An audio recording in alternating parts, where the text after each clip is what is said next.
when you're in such a small group too, you have to give talks all the time. Awesome. Yeah. So the theocratic ministry school, if somebody doesn't, first of all, you're assigned to give a talk every 2 weeks because you're such a small group. And then if somebody doesn't show up, you have to do impromptu talks. And so doing that in a foreign language really cemented my Spanish very young. Yeah. Sometimes we look at the past as nothing but a waste, but you know what? That's something actually super great that I took away from religion. It certainly did. And you live now where? I'm in Ecuador now. And you speak Spanish. Probably all the time, other than maybe your husband talking to him in English. Well, you talk to me in English, of course. And you do well in both languages. Ephraim, Rivera, who has the program interview before this one, he conducts an interview in Spanish, and you took it over for him because he couldn't do it this evening. But he told me your Spanish, because he is from Puerto Rico and originally, and born and raised in a Spanish environment. And he said your Spanish is better than most people who were born and raised in it. So that's just wonderful. I wish I could say the same for myself. English is, if we can do pretty good in English, we're all happy. So tell the folks, because I already know all of it. But tell the folks where the Spanish group was. So my family was originally from the Midwest. I was born in Kansas. It sounds like a movie, but I was born in Kansas. My family lived in Colorado. When I was about 10-ish, my country family moved to the Hamptons in Long Island. So outside of, not too far away from Bethel. Actually, that's part of why I switched to the Spanish congregation, because pioneering in English was really, really difficult in the Hamptons. There was nothing but vacation homes. So in the wintertime, we were like 99% vacant homes. And, super difficult territory. And the Spanish was begging for help. Why were there so many Spanish in the Hamptons? Because the rich people need landscapers and pool cleaners and house cleaners. Exactly. Construction workers. So there's actually a huge Spanish community in the Hamptons. And so I see. I never dreamed that, and I'm very familiar with that area. I have pictures of myself as a child with my mother and father. And on the weekend, often, we were Catholic, and so after church, we would go out to the Hamptons, to the ocean. To the beach. And so there are pictures of my brother and I as youngsters picking up shells and so forth. But we knew that this was a rich man's area. Very unique area to grow up in. Very unique area. When I pioneered, I was, one place that I pioneered in was Palm Beach County, and it was I lived in West Palm Beach, and our territory was Palm Beach, and it was like the Hamptons during the summer months. It was desolate, and the stores were. That's because they were all in the Hamptons, and in the winter when we were desolate, they went to Palm Beach. That is the truth of the matter. So I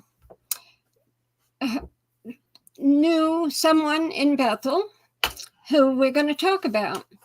And I was mentioning to my husband about this person. And before I got any farther than saying the name, he said, I work with him. And, so he thought he knew it all. And this witness fellow was Danny Block. And Danny Block joined the writing department. Mm-hmm. I was in the writing department for a while when he came in. He was a youngish man. I'm not going to say he was a young man. Mm-hmm. I don't know. Maybe he was 25 or 30. He looked that way to me. he had a very, very interesting background, and how he came to work with my husband, who was over plumbing in the Bossert Hotel. In fact, I remember Danny complaining to me about where he was put when he was came into Bethel. So some of the names we're going to mention here, there could be many people out there who know these people, who knew these people years ago. Colin Quackenbush was a very excellent writer in the writing department. He was there when my husband was there in the 50s. And then there was a kind of a disagreement with the president, Noor, and Colin Quackenbush decided to leave Bethel, and he was out for quite a while. I think somewhere in the late 70s, after Noor died, the writing department really needed gifted writers, and so Colin was asked to come back. Well, at that time, he told me that he was delighted to come back because he was getting older. And he said it was really hard on him working in construction as he was doing, because he really didn't have any other type of occupation to get into, because he wasn't trained. He was a writer, So when he came in, I get to know him, and of course, like I said, my husband and he were in the 50s, and my husband was in the dining room when Noor scolded Quackenbush and embarrassed him tremendously, and it was over the fact that Colin was over the editorial department, which was called that instead of the writing department. And he was so busy, and Noor, he told Noor he wanted to go. He was single, and he wanted to go to Switzerland skiing. And so Noor said, I want you to give talks over there. And Colin said, no. He said, this is my vacation, and I don't want to give talks. That was the altercation. That's where he ended up he said no to Noor. So anyway, that's bad. That's a no-no. So he ended up back in the department, because after Noor died, and then it was people like Klein, who was a governing body member, wanted Colin back, and they really did needed better writers. So Colin used to go out to the Hamptons. He was invited out to the Hamptons. So by family, specifically by the family by the name of Howell. And they were frequently calling guests. And someone turned my lights off. Put my lights on. Yes, the Howell family was a very influential reputation and a very financially generous, a very well-connected family. They were in my parents' congregation, and actually, even though I switched to the Spanish congregation when I was 12, my dad was afraid I was going to fall out of the truth because Spanish wasn't my first language. So actually, they made me go to all of the English meetings and all of the Spanish meetings for 2 whole years. Whoa. So from 12 to 14, I went to 2 meetings on Sunday, Monday night book study in Spanish, Tuesday night book study in English, Wednesday night meeting in Spanish, Thursday night meeting in English. Geez, I'm confused even saying it, for 2 years. Amazing. So a lot of those people, all those heavies in Bethel, they always came out on the weekends because governing body members were entertained by the Howells. Yep. Mm-hmm. And the Howell family entertained a lot of them. So there's a lot of those heavies in Bethel. I knew. Yeah, well, Danny Black, coming into this department, had to spend into the writing department. He had to spend 6 months in demolition in the basement of the Bassett Hotel. It was very hard on him. He was a college graduate. He wasn't raised in the organization. Mhm. His grandmother was a witness, but his grandfather was actually their last name Black, and his grandfather was president of the World Bank. Yeah. And I met his wife, or Danny's grandmother, in Florida when we lived in West Palm. There was a doctor in Palm Beach who was a witness. And when I was pioneering, Joe was pioneering, I worked part-time for that doctor, and I met Danny's grandmother when she come to Jupiter, Florida, which wasn't far from West Palm or Palm Beach. And she would come to see the doctor. She was getting up in age. And so that's how I knew her. Since I only worked part-time, I wasn't a close friend. But so when Danny was transferred after 6 months, he survived the job. Norm believed in that kind of thing. He put you in something really hard, see if you survived, and then you got a better. Do the time until you get a promotion. Yeah. So Danny survived, and that's why Joe said that. He said, "Oh, I knew him. He was working in demolition," and they did that to people because a lot of the Bethelites would have been very angry if someone came right in who was a younger person and went right into a plush job, because that's what they wanted to do. Yeah. So Danny talked to me about his grandmother, and it was very interesting. I'll bring some things out that you might be familiar with later. And Danny's, now you're related in a By marriage. By marriage to Danny Black. Danny's wife is, go ahead. Lisa Howell. And I married her brother. Married her brother. So her brother's name was Tom. Okay. And the way that happened was, so my dad had moved us to New York for construction work. He was in construction. From where? From Colorado. We went from Colorado to New York. Okay. So we were the Western family in the Hamptons. That was super fun. They were the ones that wore the cowboy boots and the cowboy hat and the Western cut suits and the accents. Yeah, but there wasn't many witnesses out in the Hamptons. There was one congregation, and then later they divided to 2 congregations. So I started pioneering when I went to pioneer school. Stephen Lett taught my first pioneer school. Really? How come? Because I lived close to Bethel, and it was a blessing. That's why. He wasn't at Bethel then. We tried to figure out, was he a circuit overseer? It seems like to me he might have been a district overseer. I didn't know him then. He wasn't, his face wasn't on the website because websites hadn't been invented yet.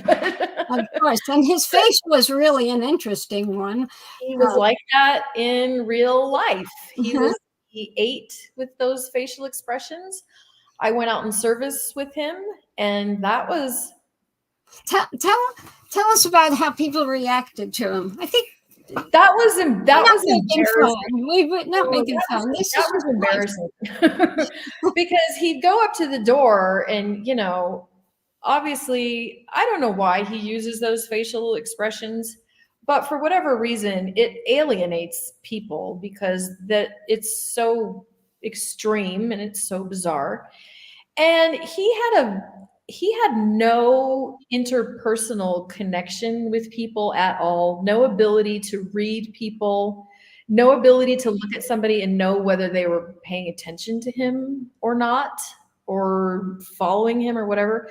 So he'd go up to the door and he'd start on like these weird presentations, like talking about Jonah or some bizarre thing. And the household would be there looking at him like, and I'd be like, sounded to me like he needed some life coaching. Yeah, I know. Well, people skills. And so, obviously I don't remember even because I was 12, 13, something like that. I don't remember thinking he was of the anointed or anything like that. It wasn't until a long time later that I found that out. And I was like, that guy, the one that taught my pioneer school that was super weird, the one that didn't connect with anybody at all whatsoever. And you know what? I even remember thinking, why would God choose somebody so disconnected from the sheep? Somebody that's You were so thinking that at 12 years old and 11 years no later, because I don't remember knowing that he was of the anointed then. I don't remember how old I was when he became a member of the governing body. But later, once he was a member of the governing body, going, oh, that guy taught my pioneer school. Why him? Interesting. Mm-hmm. Why him? There must have been a reason for the choice, and it would lie in the power in the hands of Power of the hands that be. Power of the hands that be. So not we've got some necessarily comments here asking about marrying a gay guy. So I guess we should get to that part, huh? Well, we've got 2 hours, and you're going to take every minute of it. And just a minute, we're going to get to the gay guy. Hold on, Donnie. We're going to work our way along here. So you're a kid, and you're pioneering. Mm-hmm. And you know the howls. Mm-hmm. And I got to say, this is years later. You're still a very attractive lady, and you must have been laughter that does it. very nice looking young woman, Thank you. or youngster. And so howls were interested in you. So because my dad was in construction and my uncles were in construction, they would take, the young guys in the congregation, they would apprentice them. They would teach them the trade. So Tom was I think he was about 10 years older than me. I pioneered with his younger sisters, so they were my friends, and he worked with my dad. He's got the reputation, right? He was a ministerial servant. He was also in the Spanish congregation. He had done 3 international branch projects already at the time for construction work. Oh, He had done construction in Colombia, Ecuador, and the Dominican Republic. what years were that? That was probably the early 90s, I think. That was probably the early 90s. So I also worked with the family business, when I wasn't pioneering and doing everything else. When my dad needed extra help, I did construction too. So one day I was 17, I went to work, and here's Tom. And it's just the 2 of us. And I'm like, this is super weird. This is a little awkward. And he says, I've talked to your dad and your uncles, and I want to marry you. And so I went, oh, okay, well. So my family, I grew up with a very close, loving family. I know there's a lot of abuse in families. I found that out after the fact in the religion, but not my family. I had a great family.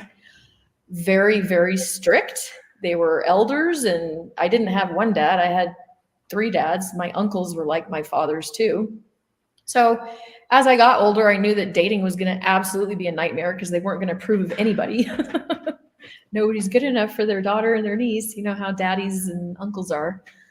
So I show up at work, and he's like, yeah, I talked to them, and yeah, I want to marry you.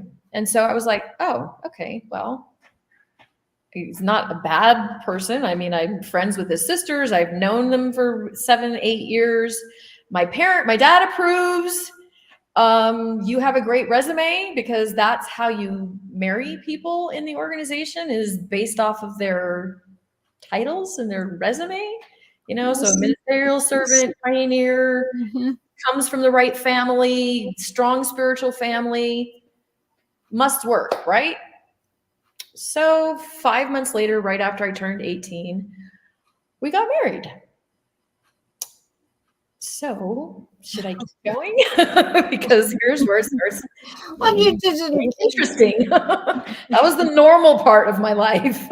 So why didn't you get to know him well? I mean, 5 months, were you working with him, or you Well, know? you're not allowed to be alone together because you might sin.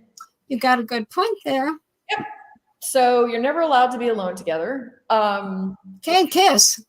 Nope.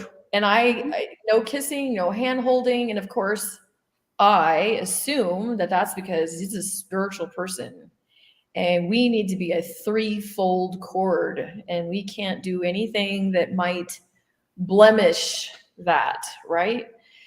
You know, I mean, how well does anybody know anybody when they get married in the religion? Because you don't have, you can't be alone with them. You can't, you base it off of their spiritual facade, their spiritual presentation, not off of. It wasn't all that way. When we were dating, that came in a little later, because we were dating. We married in '59, so we dated. We knew each other a year and a half, and it was. We had a lot of freedom. The kids had freedom at parties. And in fact, Nora got furious at some of them because they were kissing and hugging at parties, Yeah. you know. But maybe that's why they came down so hard. But they got too involved in private lives, and to the dismay of those who ended up with a bad choice. Yeah. Well, so, and you know what? You, especially from the point of view of a woman in the organization, you know, women are nothing unless you have a husband that's something.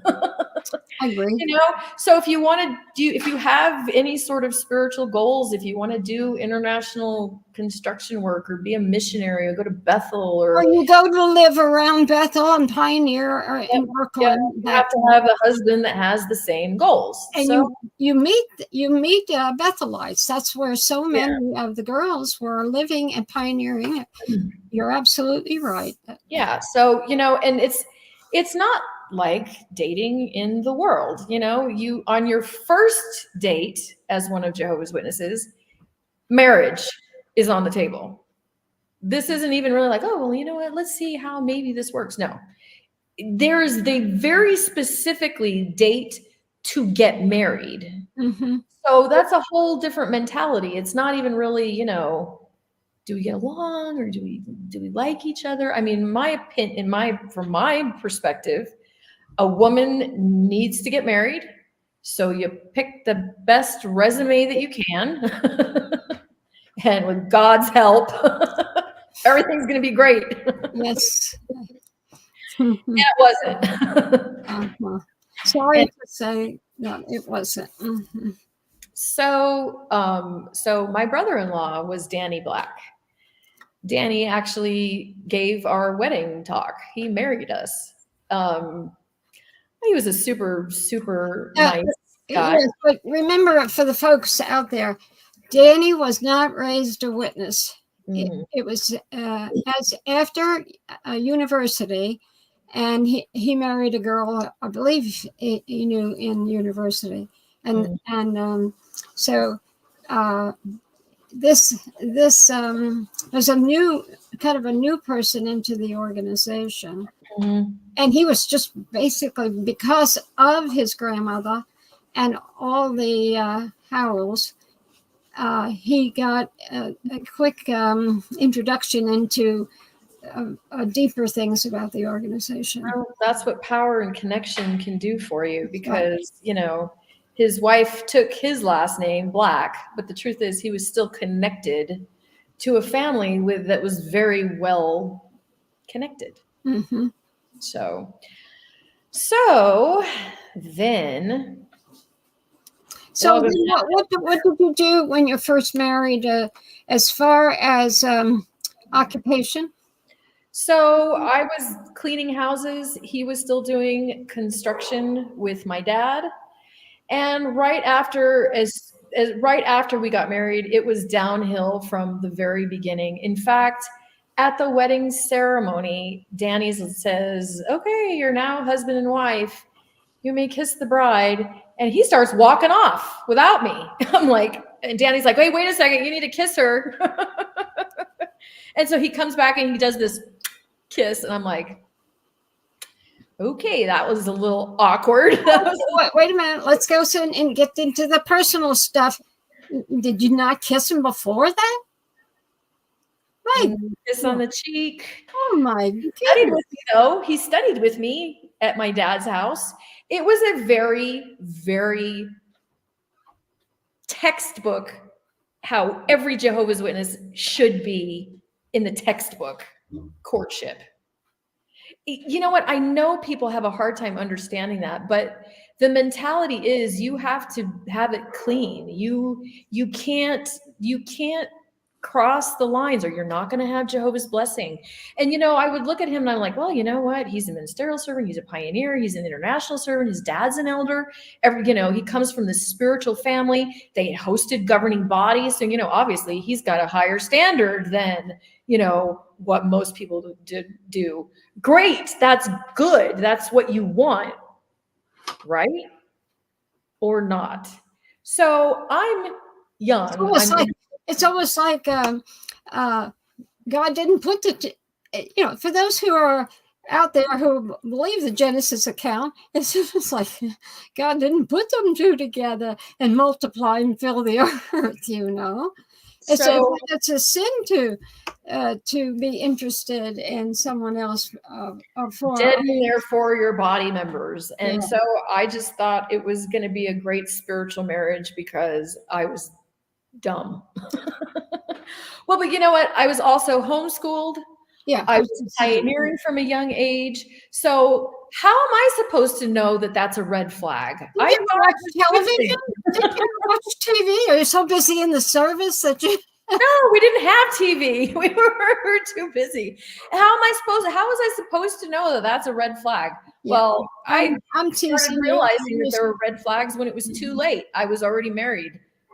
Wedding night, disaster. He spent 2 hours in the shower crying. It was clean. Yeah, right. So we didn't. I need to be reading those comments by people that are making them over on the side. You know what? And so I'm laughing not because I'm not healed. I'm laughing because what the heck? This is the most bizarre thing. I know it is inexplicable to people on the outside, but you know what? This is a cult. Yes. I grew up in a cult with extremely messed up rules that, you know, are supposed to be there for your protection. But the truth is it ends up hiding a whole bunch of stuff that you're too indoctrinated to see. You're too blind to reality to even know is happening. So we didn't go on our honeymoon right away. There was out of town family and stuff like that. So we had delayed the honeymoon like a week.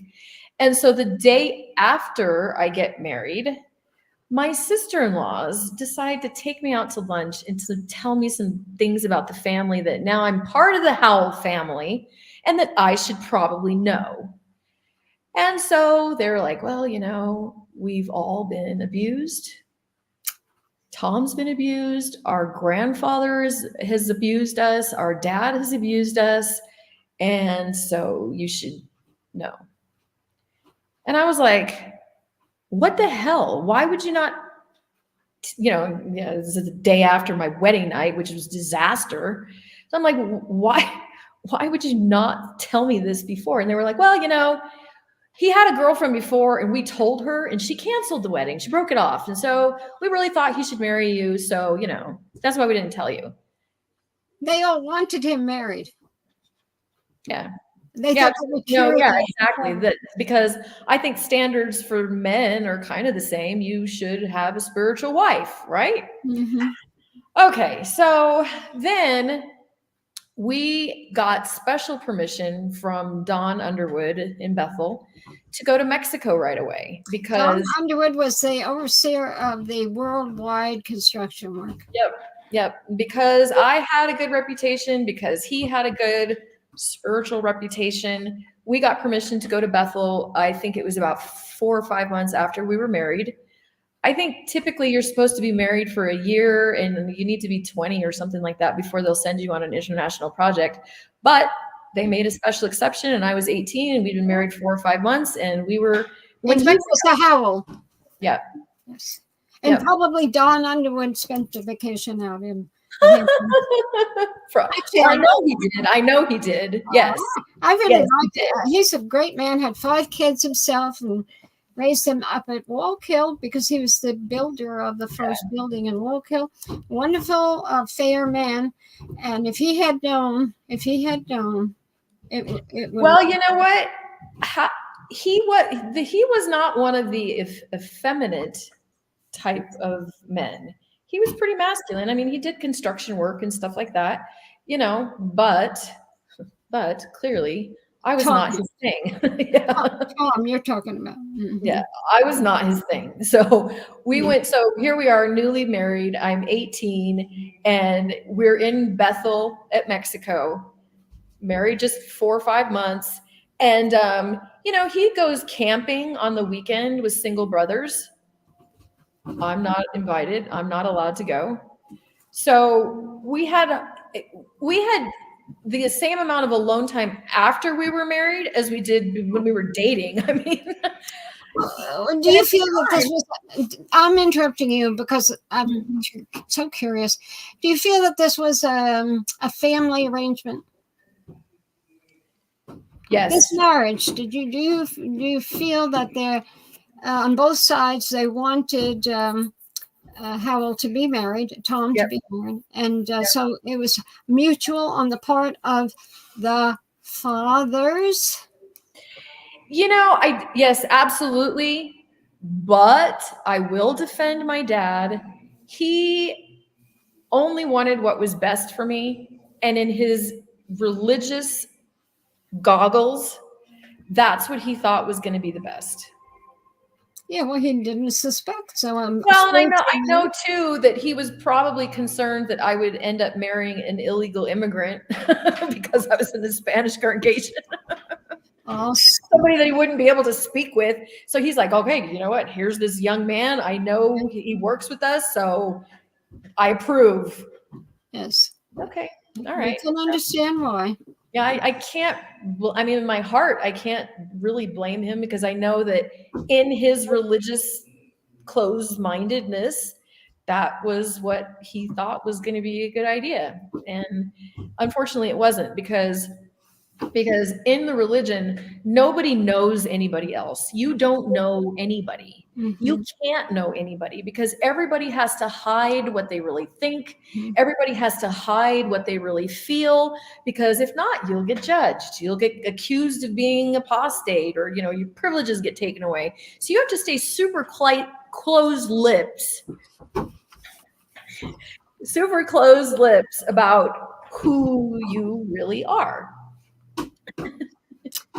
Well, that's why those who have left the organization really, when they look back, they realize that most people their lives were a facade. Nobody knows what goes on behind closed doors. Nobody knows. So we finished our tour of Mexico. We were 6 months in Mexico. So by the time we went back to Long Island, by the time we went back to New York, my family had left. They went back to Colorado. So I had no family now in New York. We didn't have a house because we'd been gone for 6 months. And so I moved in with my in-laws. Oh. And that's when I really started feeling more gut punches because my father-in-law, Bill Howell, was a mentally disturbed person. He was messed up. So we lived in one of the bedrooms. He didn't have locks on any door. He didn't allow locks on any door. So my father-in-law would come into the bedroom at like midnight, 1 o'clock in the morning and get something out of the closet. And, you know, anybody knows him, you'd know his mannerisms. He'd be doing this as he's walking through the room. I mean, he was creepy. He would look in the window at night or during the day. He didn't so there's no locks on the bathrooms. He would come into the bathroom and pee while I was taking a shower. It was the most messed up grossness. And so finally at that point, I was like, all right, you know what? This is messed up. This is wrong. And so I went to talk to one of the elders in the English congregation. And I said, you know, how did he talk to you? Who? He was the most woman-hating, degrading of women of any person I have ever known. He was sitting on the couch this one day with my husband, his son, and I come into the room, and I sat down. I think they had the TV on or something, and my father-in-law says, you know, just go back in the kitchen where you belong. And I go, back in the kitchen where I belong. And then he turns to Tom and he says, that's all women are good for, is the kitchen and sex. And then they start laughing. You know, and here I am thinking, you know, maybe my husband would defend me, or, you know, and no, they're just laughing about how that's all women are good for.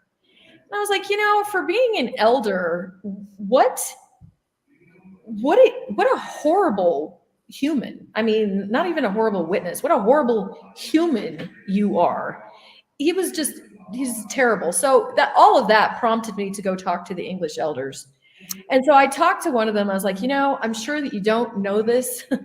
How could you possibly know this? Because we have a clean organization, right? But, you know, there's a lot of abuse in this family, and Bill Howell has abused his children, and their grandfather has abused them. And the elder goes, shh, shh, shh, shh, shh, shh. It's already been handled. It's been taken care of. He donated the land to the Kingdom Hall. It's all, leave it in Jehovah's hands. Drop it. Leave it in Jehovah's hands. And I was like, leave it in Jehovah's hands. We're supposed to be clean. I mean, it was like a gut punch, because like I said, I came from a righteous family, you know, they were strict, but you know, they wanted to do the right thing. And I didn't know that stuff like that was going on in our organization. Yeah, I guess, yeah, it was. It absolutely was. So then at that point, I was like, you know what? I cannot live with my father-in-law anymore. I can't imagine myself living like this anymore. I said, well, because I started to realize why my mother-in-law was like she was. So my mother-in-law, Tom's mother, Bill Howell's wife, Sue Howell, walked around constantly with this expression on her face. Okay. You know, you'd say something to her and she'd be like, oh, okay. This is before like antidepressants and medications were really mainstream. You know, it's not like she was on anything. She was numb. She was dead inside. And at this point, I think we'd been married about 1.5 years or something like that. I was just like, you know what? That's going to happen to me.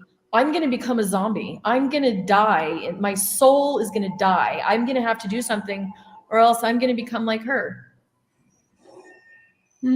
forever.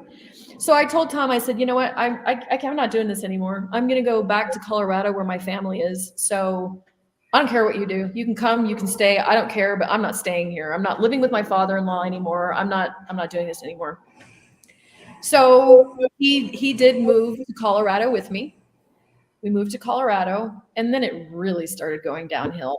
I don't know that maybe in his mind, as long as he was in the world where he had position and power and knew everybody and was popular and could go to any congregation and people knew him and knew everybody in Bethel, that maybe that kind of like duct taped his brain together or something.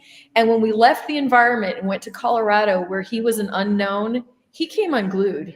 Then his mental health and the mental abuse really, really started deteriorating. He became extremely emotionally and verbally abusive.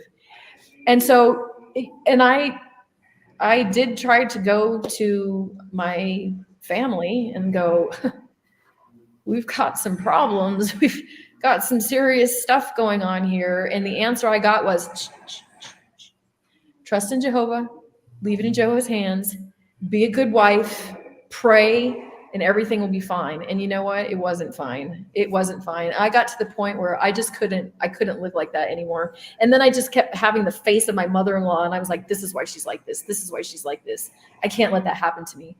So I got disfellowshipped. I think in my mind, well, obviously, you can't get a divorce unless you have scriptural grounds for a divorce. Obviously I could have just divorced him, but brainwashing, religious programming.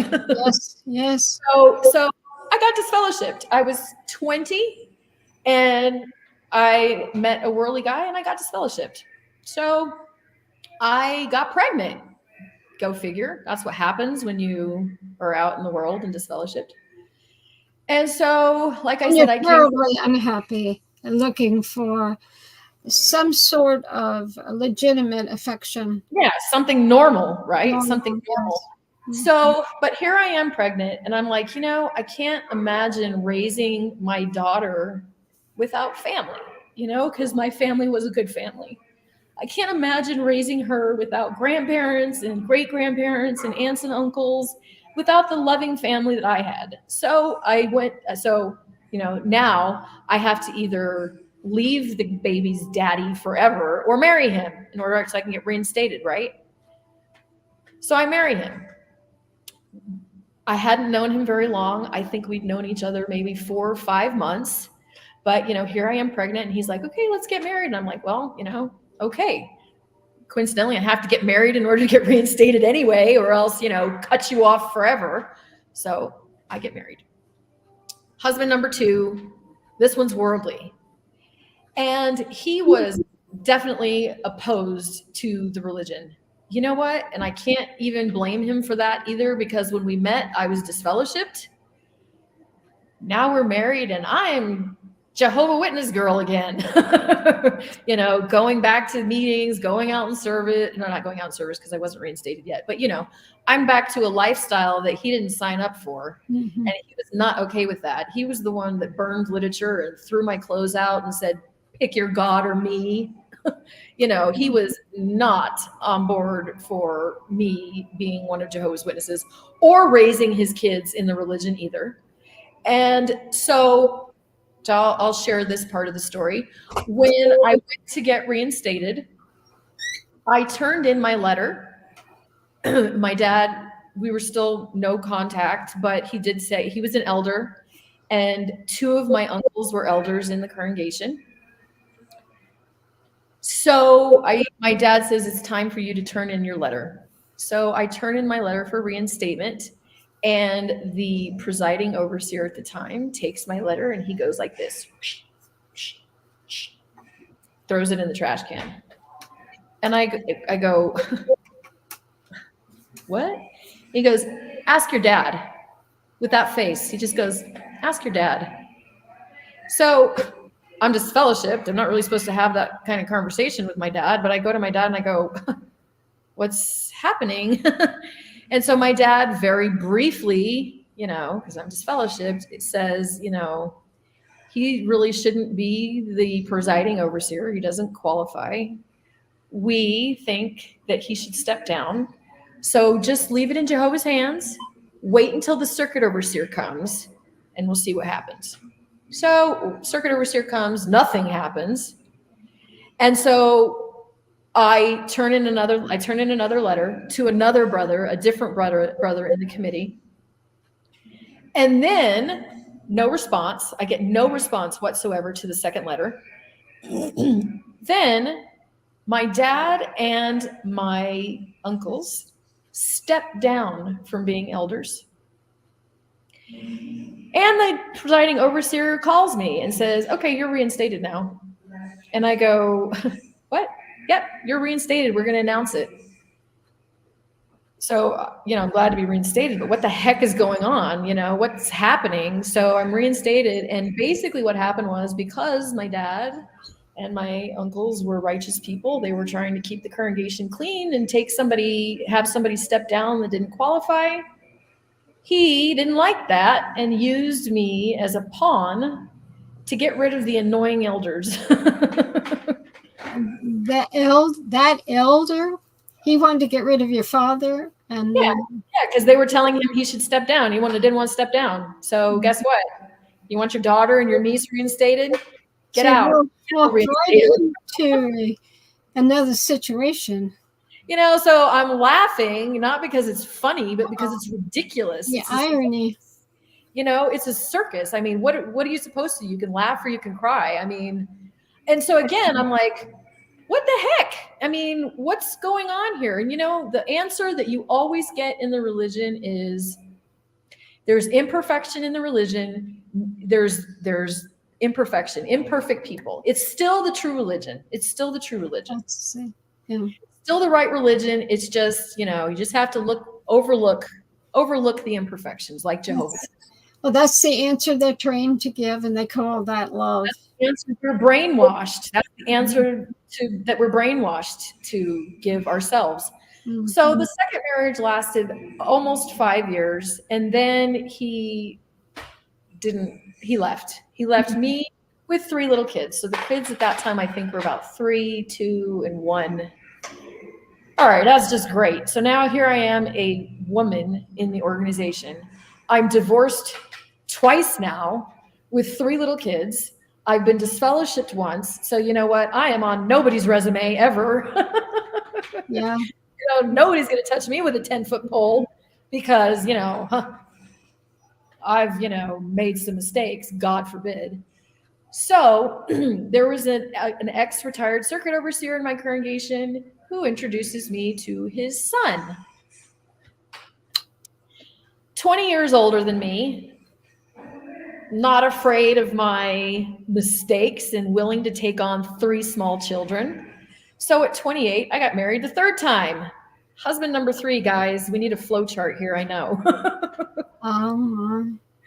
So he's 20 years older than me. I think at that time I was about 28. The kids were 5, 4, and 3, something like that. They were super, super little. And now they have a stepdad. So from there, we went from Colorado to Utah. The only good thing that comes out of this segment of the story is that he was the life coach. Funny enough, right? Oh. He is the life coach, and he had the life coaching business. And so he encouraged me to get certified so that I could help with the business. And that actually opened up the world of psychology to me. I had never really gotten into any other studies, any other books other than Watchtower books. So, that was like my brain just went, this is awesome. The power of the human mind, what we're capable of. And the NLP was just this fantastic tool that with my clients, I was just like, oh my God, this is mind blowing how effective it is. And we're in Utah. So most of my clients are Mormon. Ex-Mormons, most of them specifically. And so they would come to me for help because they, Mormons don't believe the same things as Jehovah's Witnesses, but it's a cult too. Mormons excommunicate. Mormons are highly controlling about dating, about what they wear, about what they eat. They do missionary assignments and stuff too. So when a Mormon leaves their cult, they have to go through a lot of the same reprogramming that Jehovah's Witnesses do because the culture is very same. So I had a program. It's the control. The control is the same. Yeah, exactly. So I had these steps that I followed to help the Mormons integrate into the world. They also kind of consider it the world. So, there's things that we have to figure out, our identity, our clan, our beliefs, what do we think about the world? What do we think about money? And, all of these emotions, these other things, not doctrinally, but all of these other things that are important in life. And that's what I coached them on. So your husband was actually instructing you in this philosophy? He's the one that introduced me to it, and then I got my certification. In the same class. You went to classes or something? Yeah, and I got certified in the same thing that he was certified in. We have a comment. Yes, there is a number 4, and he's the last and final. I quit after this one. Anyway.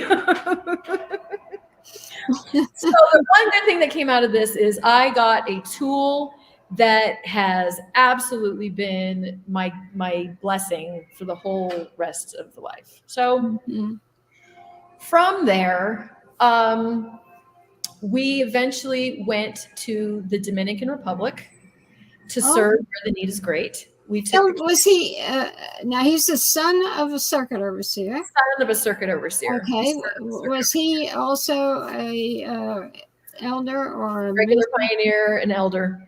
Really? While he was, that was his income from the coaching, and he the coaching was supposed to be sales coaching. He was a real estate broker, and so he started coaching the real estate agents on sales. Okay. Sales goals, how much money do you want to make? How many people does that mean you need to talk to, etc. So when somebody doesn't make their financial goal, their job goals, it's almost always because they have a life problem. They're going through a divorce, or they've got some other sort of trauma, which gets in the way of their financial success. So, business coaching, like by session 2, was life coaching of, why is my life so messed up? So that's how that kind of morphed into that. So you're in the Dominican Republic. Yep. And how long did you stay there? Hold on just 1 second. Yeah.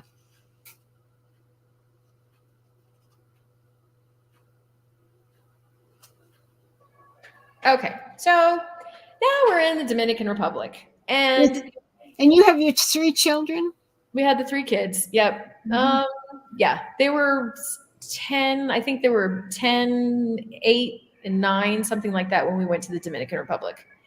And that had always been a dream of mine. I loved pioneering. I loved service. I loved people. And, it was an experience that I wanted the kids to have, to be able to live outside of the country, to become fully fluent in another language. So, we really felt like that would be a great thing for the family. And there was lots of good things there. The bad thing is that husband number 3 was a very, very, very heavy drinker. Then when we were in the Dominican Republic, he took a fall. So he's got psychological problems or other type of problems also, and yet comes out of a home where they personify the teachings of the Watchtower. They love God, they say, and he has a child that is got issues too. Yep. Yeah. So prescription pain medications became his thing in the Dominican Republic. They're a lot easier to get a hold of, especially if you're a foreigner. Getting the prescriptions is no big deal. So between the alcohol and prescription painkillers, an already tricky situation got a bajillion times worse. So, he's an elder, he's a regular pioneer, I'm regular pioneering, and I have a black eye. I have bruises. And so at one point the elders came to me and they were like, what? Come on, you can't come to the meeting with bruises and not say anything. There's only so many times you can say, you fell and, hit your eye. So I had to go. I went to the brothers and I said what was happening. And, he was already known to be publicly intoxicated. So that was, they already knew that. And then you add the domestic violence into it. And so he got publicly reproved, deleted as an elder, and deleted as a pioneer. And of course, blamed me because, I ratted him out. So within 2 days, he had cleared out all the bank accounts and left me and the 3 kids in the Dominican Republic with no money. And he went back to the States. So he went back to the home congregation in Colorado. I wanted to stay in the Dominican Republic. I felt like it was a good environment for the kids. The kids were happy there. Financially, though, it was a disaster. I mean, he took the job, he took the clients, he took everything. So, figuring out how to support me and 3 kids, I needed to figure out how to start all over again. So I ended up going to California at first, where I had some friends. I start, getting my life, getting a job. I got a car. After a couple months, I'm starting to get myself back on my feet. Okay, so here's a side note. I had been married to husband number 3 about 9 years. So he'd been the stepdad for 9 years. In those 9 years, the kids' biological father did not pay child support. He'd only seen them maybe twice. And that was their situation with their biological father. So here I am in California, and their biological father calls and he says, I want to see the kids. Technically, legally, he had 8 weeks of visitation, so I couldn't really say no because he had legal visitation.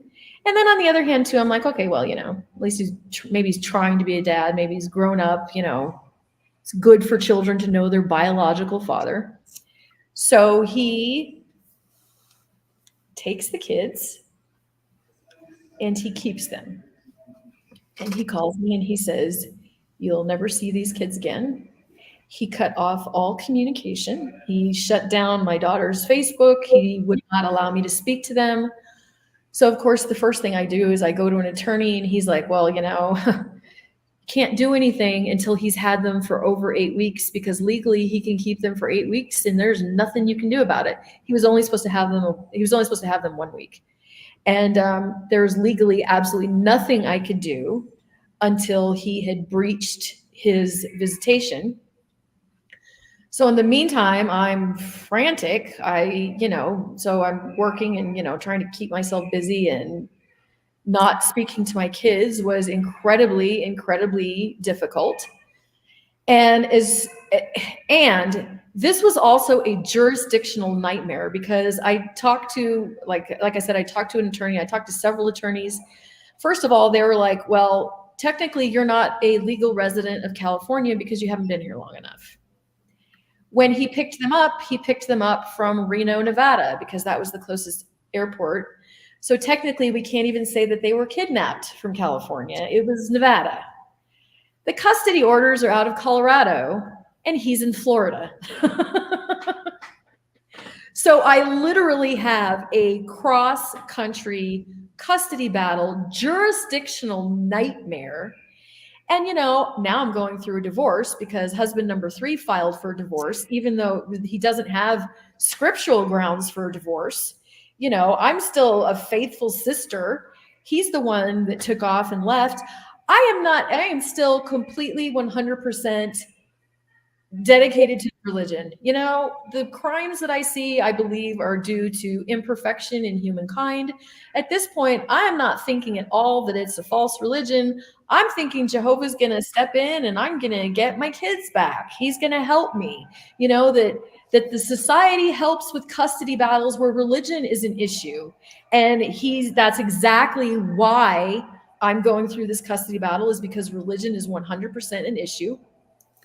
So, I'm still thinking everything's going to work out. Honestly, I didn't even really think that maybe I would even need an attorney, because I'm the biological mother. This guy hasn't paid child support in 10 years. He owes me hundreds of thousands of dollars of child support. How could I ever possibly lose custody? Well, parental alienation is a real thing, and he is in the world. So when he took the kids, he gave them Christmas, he gave them birthdays, and in retrospect, I'm happy for that. I'm happy that they are out of the religion. I'm happy that they are raised in a cult, because I don't know if I ever would have left the religion if I still had my kids.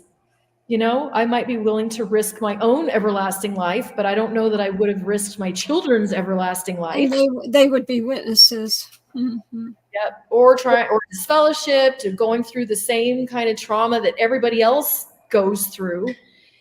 So in a nutshell, in that year, I ended up having to do 7 cross-country trips from Florida to Colorado for custody hearings, for divorce hearings from the third husband.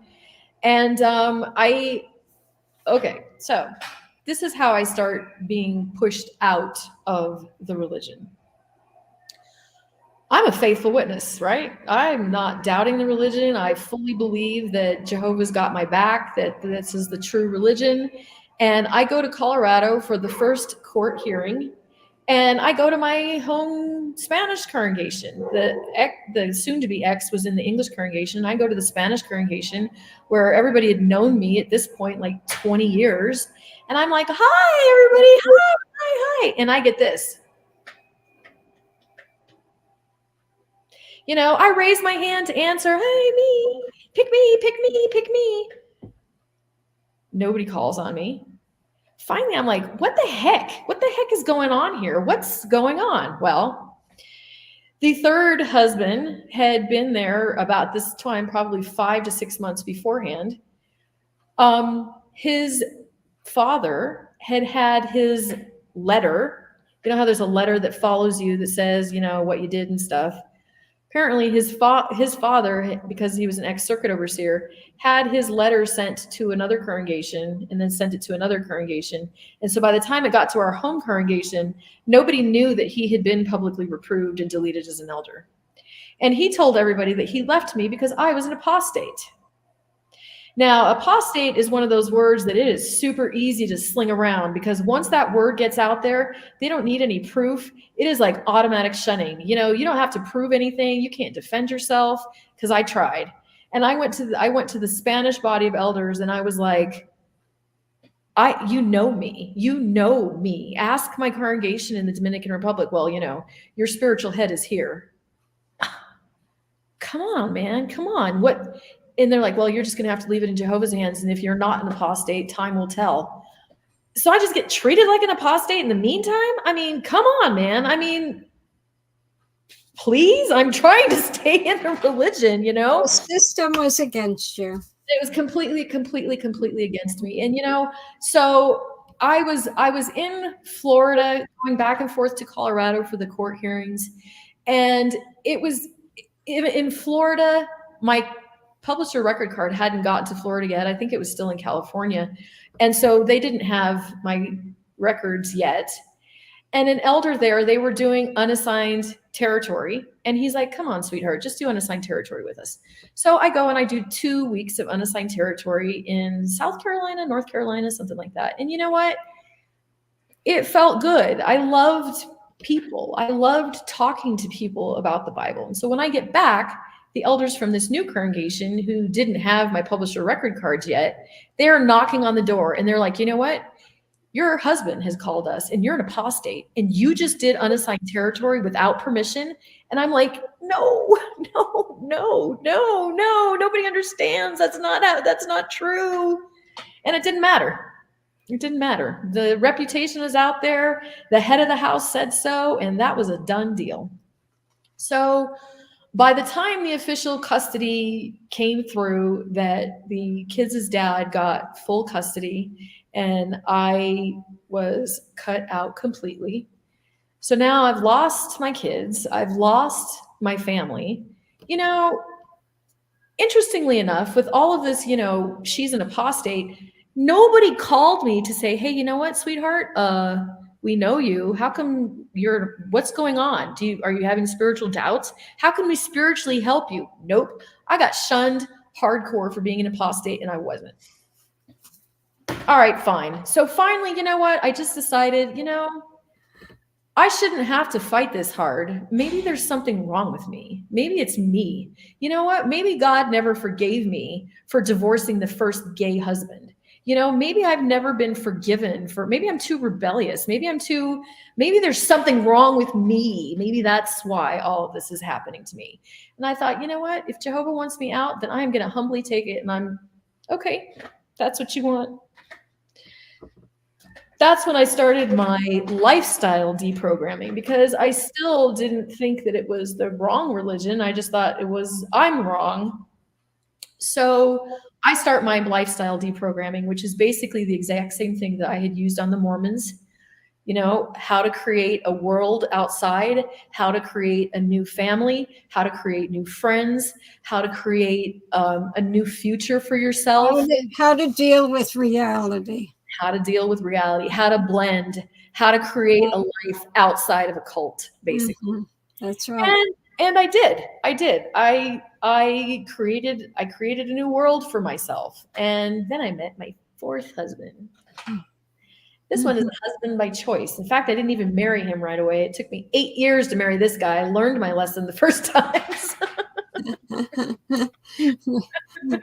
You know, Jehovah's Witnesses courtships were out of necessity and extremely brief. And, you know, I'm not doing that again. So anyway, I met a wonderful man, and we did real estate, and I went back to life coaching, and then we decided that we wanted to retire outside of the United States. And so we're now here in Ecuador. We bought 40 acres on the Amazon, and we have a farm, we have a healing retreat.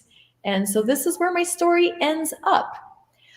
But let me back up for a second, because I did not wake up from the religion when I got kicked out. It actually took a couple of years in order for that to happen.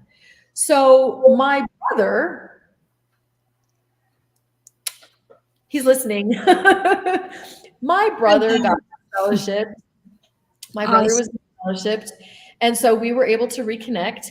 And he's the one that suggested that I read Crisis of Conscience. And so I think he sent me the PDF. I might have downloaded it. I'm pretty sure he sent it to me. What's your brother's first name? Zach. Okay. Are you still there? Is he listening tonight? He commented earlier. So I had the PDF, and I didn't quite read it yet, because that's truly apostate, and I might be labeled an apostate, but you know, I didn't want to go against the organization or anything, right? So by the time I finally read Crisis of Conscience, it was like, shh. Okay, my brother says he disassociated, not disfellowshipped. But either way, we reconnected, so that's what was important to me. So by the time I read Crisis of Conscience, I was like, oh my gosh, oh my goodness, oh boy. So then I started digging into doctrinal things. And then I started putting all of the pieces together, and it was like, oh my goodness. I grew up in a cult. Well, the writer of that Oh book. my goodness, I grew up in a cult. What the heck? Well, the writer of that book, he was a victim too. Yeah. See, who thought he was extremely knowledgeable about the Bible, thought that he was important to the religion. Yeah. And all of that is just fallacy. And the reality is what you went through 3 times over. Most people, you know, one time.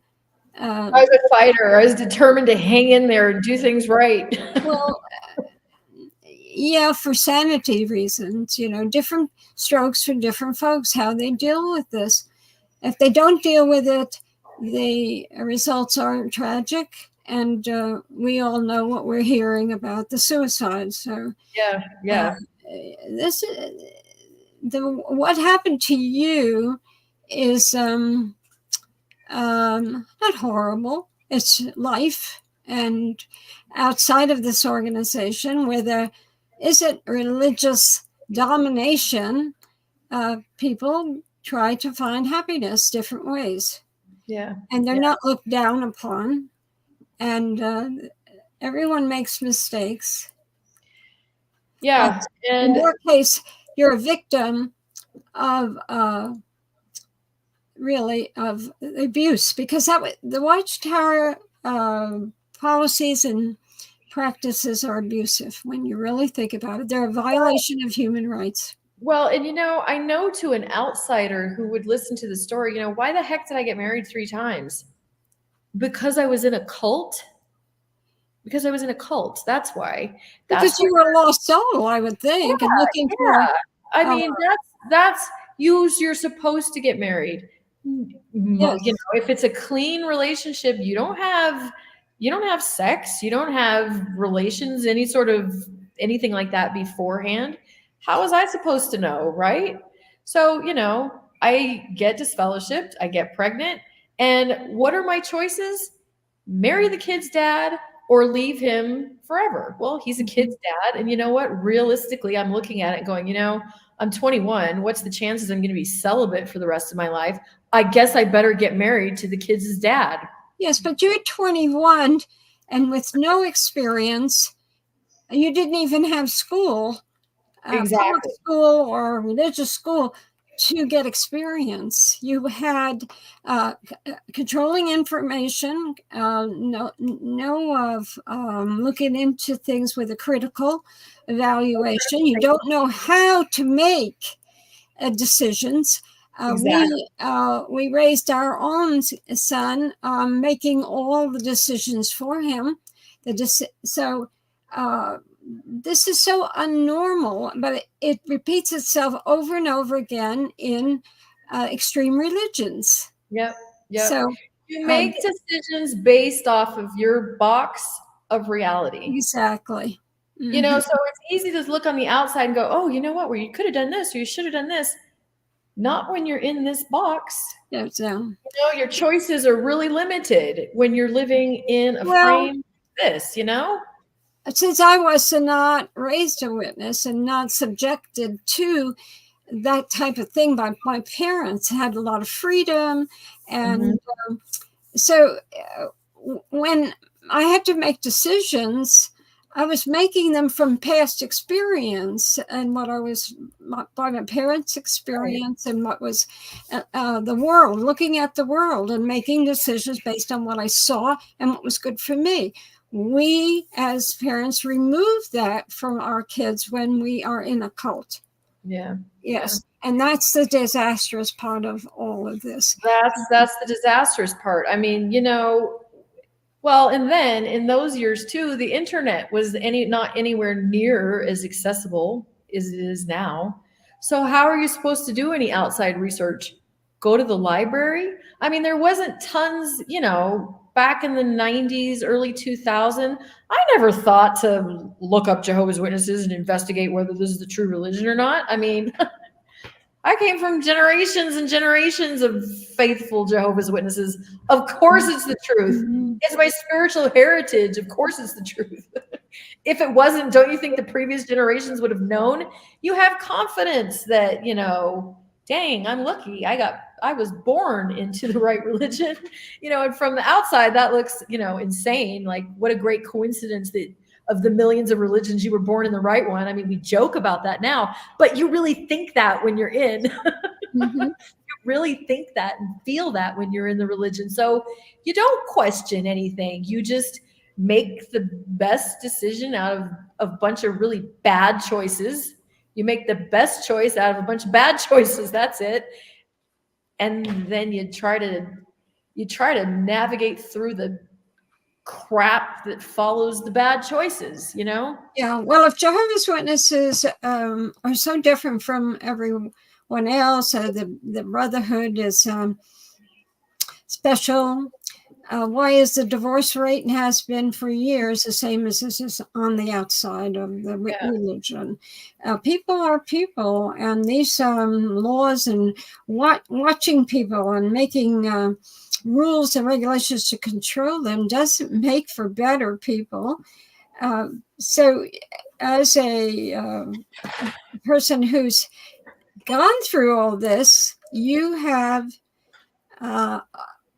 are useful because you had the experiences. Nobody needs those or wants them, but you use them now to help others. And if that isn't a making you happy, I don't know what. Well, you know what? Something good should come of it. If you're going to go through shit, you might as well have a bunch of fertilizer to show for it afterwards, right? Yeah. Yes. That's an expression to remember, I think. Well, you know what? It's not fun. And you can do two things with trauma. You can laugh or you can cry. You can stay stuck in the trauma or you can go forward. And it's really your choice. You cannot change what happened. You can only change your perspective, and what will you do from today forward? So, you know what? And, I laugh a lot. yes. It's not because it's funny or I'm heartless. I'm laughing because laughing is healthy for the human brain. Laughing activates the parasympathetic nervous system. It releases endorphins. It releases serotonin. It contradicts the flight or flight response, which is what the brain gets locked into when you're going through trauma. Flight or fight response actually it shuts down your thinking ability. It diverts the blood flow to muscles, stops the digestion, so that you can instantly respond, flood you with cortisol, flood you with adrenaline. You cannot think as well. And laughter breaks you out of that. Mm-hmm. So there's actually a psychological reason why I chose to use laughter. Not because I'm heartless and don't care and it's funny. No, because this is a very therapeutic tool for looking at our trauma and moving past it. I got to say this. It's trauma when you're a witness, but it isn't a big deal to even be married 4 times. People are married more than that. It's how you don't get married and they're with more than 4 more people than that. Yeah. But I mean, everything is in these extreme religious ideas. It's always negative. When you do something, it's considered a mistake if it is different than someone else, or it's a sin. What right does someone else have to say? I've only been married once, but what right has someone else to say that being married twice or 3 times is your fault, or as if it was such a horrible thing? But that's the programming of the world that we were in when religion had the control. Yeah. So, I mean, they burn you at the stake for reading the wrong thing or saying the wrong. We should be far from all of that now. And you can use your experience with others to get them, which you are. And I'm not saying anything you don't know. I'm saying to the audience, my own experience of talking to just hundreds and hundreds and hundreds of witnesses over the years. The attitude that people have who leave the organization and they can't live up to what they're told that Jehovah demands is to blame themselves as if they've done something horrible. Right. Done anything horrible just because you don't agree with Jehovah's Witnesses, or that you want to do something other than what Jehovah's Witnesses want. Yeah. So that's the point of all of this. We talk. Why am I talking to you? It's because we all need to redefine what is illegal or bad or sin and harm. We know what harm is. If we don't harm everybody else, and just because you cannot live with someone that you took an oath to, or whatever you want to call it, and you don't get along, why should you sacrifice yourself to be with that individual forever? Exactly. So had I been in the world and I met husband number 1, the first night, I never would have married him. I would have ran. Exactly right. I would have ran. Yeah. Never would have married him. Just like the woman he was going with before that. Exactly. The religion sets up these parameters where, you make permanent choices with very limited information. If you had all the information, you would have made a different choice. You know what? Even the kids' dad, we hadn't known each other but 5-6 months, maybe. That is not long enough to make a lifetime marriage commitment to somebody. Right. The pregnancy was not a planned pregnancy, because I didn't want to have children in this system, but it happens. And so you deal with it. Should I have married him? Absolutely not. Absolutely not. But I needed to get reinstated. Yes. Mm-hmm. So you know what? I made a choice based off of this box that I was in. That's right. Should I have married the 3rd husband? Hell no. Absolutely not. But I'm a single mom with 3 kids, and there's a spiritual man. He's got his resume. He's got his resume. Who is vouched for.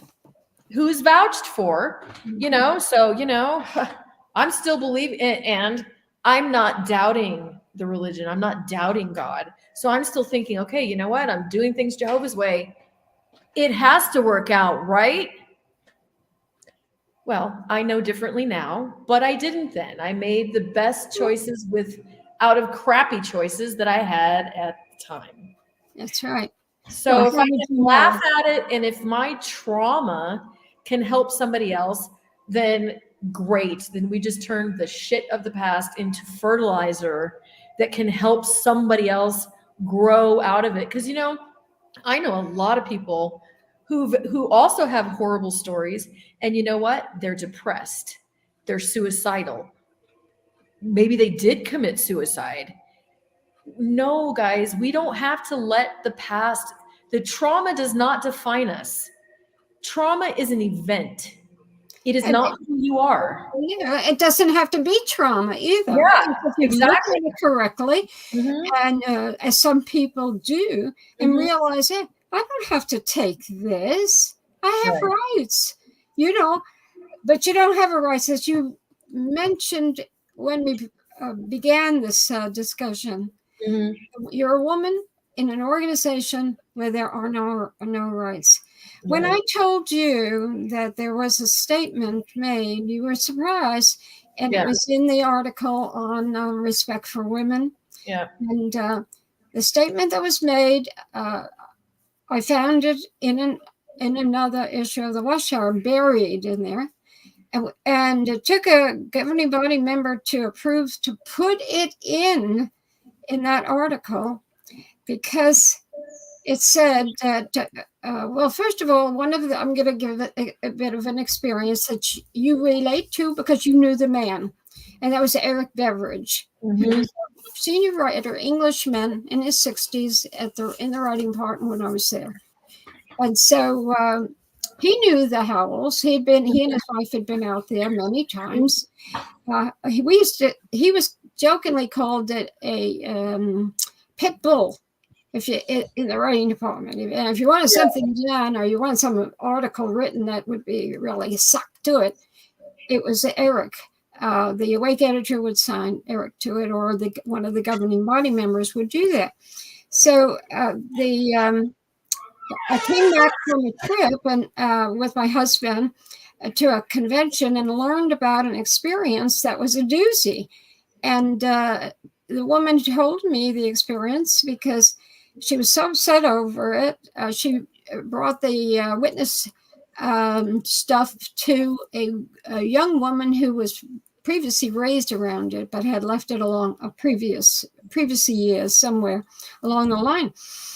And she began pioneering after she was baptized, and she was supporting herself by cleaning witnesses' homes, and she was cleaning them the house of one of the witness men. And he came home in an afternoon. I told this experience a long time ago on here, but it bears repeating. And so he came home in the afternoon, and he raped her. And she was so shocked because she was living in a outer world about Jehovah's Witnesses. They were so special, and she didn't have any recall of this until she got pregnant. And then the elders, of course, had to get involved.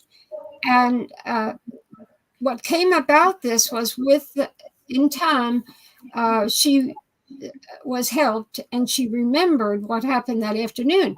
Well, the man who raped her, he admitted that he kept saying it was consensual. It was consensual. She said it wasn't consensual. He kept saying that. Well, he won because they accepted what he said, and they disfellowshipped her for lying because she wouldn't admit that they thought she should say it was consensual. Yeah. So I came back with that experience, and I told the Awake editor, and Eric Beveridge was there. He went. The Awake editor said to me and to him, "We're going to do an article in the Awake on women." So he sent Eric the article, and he knew the parameters of the what the article was going to be about and what we were headed for. So he took his recorder, he went out and talked to women at Bethel, and he came back in a state of shock, played the recording, and so he was absolutely dumbfounded. He was happily married for 40 or 50 years. He was an older man. He was very earthy and thought he knew everything. And when this women at Bethel, many of the young women were saying how they were mistreated by the men at Bethel. The young men at Bethel, disrespectful, telling them what to do, bossing them around. So the statement that went in that Awake article simply said that no man is ahead of any woman. Remember that. Because they all thought that they were heads, just because they were male, they were heads of every woman. Yeah, every woman in the witness were. Okay. Yeah. So, but the statement didn't finish there. It said that if she's only in subjection to her husband in a spiritual matters. So that leaves the rest of the life, right, for the woman to make decisions. And she's part of this marriage. She makes decisions, financial decisions, all sorts of decisions, and, with the input of both people. But how quickly they forgot. How quickly they go back to this. None of my husbands ever read that article. 94. No, I wasn't even aware of that sentence. I mean, that's right. The third husband, he called himself the priest of the family. And his pet peeve, I guess, or his thing was submission. I mean, I couldn't go grocery shopping without permission to buy a can of tomatoes. I mean, it was his dominance was oppressive. So when I went through my lifestyle deprogramming, it's funny which hangups we don't realize that we have after the fact, because, you know, now I'm an apostate, I'm out, you know, and I have this wonderful partner. And I would say, oh, you know what, is this shirt too low? Or, you know, is this skirt too tight? Does this look okay? Finally, one day he looks at me, he goes, what is wrong with you? He goes, you're a grown woman, wear whatever you want. I don't care. Why are you asking me? And I was like, yeah. Because I was you had no idea. No idea that, you know, and then we'd need to make decisions, you know, and he, you know, whatever decision, and pay a bill or, you know, whatever. And I'd go, oh, well, you know, I'll do whatever you want, sweetie. I'll support whatever decision you make. And finally, one day he goes, what is wrong with you? Why do you say that? He goes, you're the smartest woman I know. You're my partner. I don't want a pet. I need a partner. Yes. Make the decision. And I was like, oh, because I was in a cult. Yes, out of all of what you have said this evening, that is something to be remembered. Those are some of the things that need to be deprogrammed from our lifestyle, you know, because yeah, we don't believe in 1914 anymore. We don't believe in the governing body, but you know what? There are viruses, there are thought viruses in there that poison our everyday life, you know. Things like, you know, is this okay? Does my husband approve of this? Now, obviously, I'm sure there are worldly men out there that, you know, also have control issues. I mean, they're still human. Yeah, they're still human. Well, so, remember, you know, but that wasn't a relationship issue. That was cult brainwashing issues on my part. You know, I wasn't behaving like that because my partner expected that. I was behaving like that because that's how I was trained to behave in a cult. Yes. That sounds harsh. Well, is to it the true? ears of others. True. Say, yes, it's true. Some of Jehovah's Witnesses and ex-Jehovah's Witnesses, they don't like that. I know former Jehovah's Witnesses that were of important positions at one time in this organization that refused to acknowledge that this organization is a cult. Yeah. Yeah. And maybe that is still a reaction of in your wonderful family, the men in your wonderful family still have that kind of hang up. Only you know, only they know.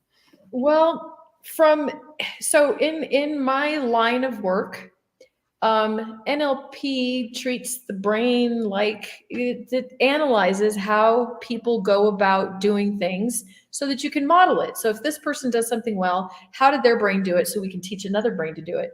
So there's a very specific way that the brain goes about changing a belief. So first of all, the brain's job is to protect your beliefs. So if you believe this is the truth, the brain literally puts blinders on and only searches for things that coincide with that belief. Mm-hmm. It blocks out anything that doesn't match what you already believe. And the brain cannot change a belief unless it enters into the emotion of questioning or doubt or wonder first. So anybody who's woken up, you'll remember there was a part of you that was like, oh, really? Is this the truth? Is there something wrong here? What's going on? See, the brain enters into this emotional state of questioning, and that allows the brain to start collecting new information. So then you go from, this is my belief, I believe this is the truth, to, really? Is it? I don't know. And you collect new information. Then the brain can take this new information and form a new conclusion. But that's why you cannot talk to people who are in the cult, because they are not in that emotional state of wondering and accepting, questioning so that they can collect new data to form a new belief. So you can show them, the Australian Royal Commission, you can show them everything in the world, and they literally have the blinders on. They literally cannot see the proof in front of their face. And they don't think it's a cult.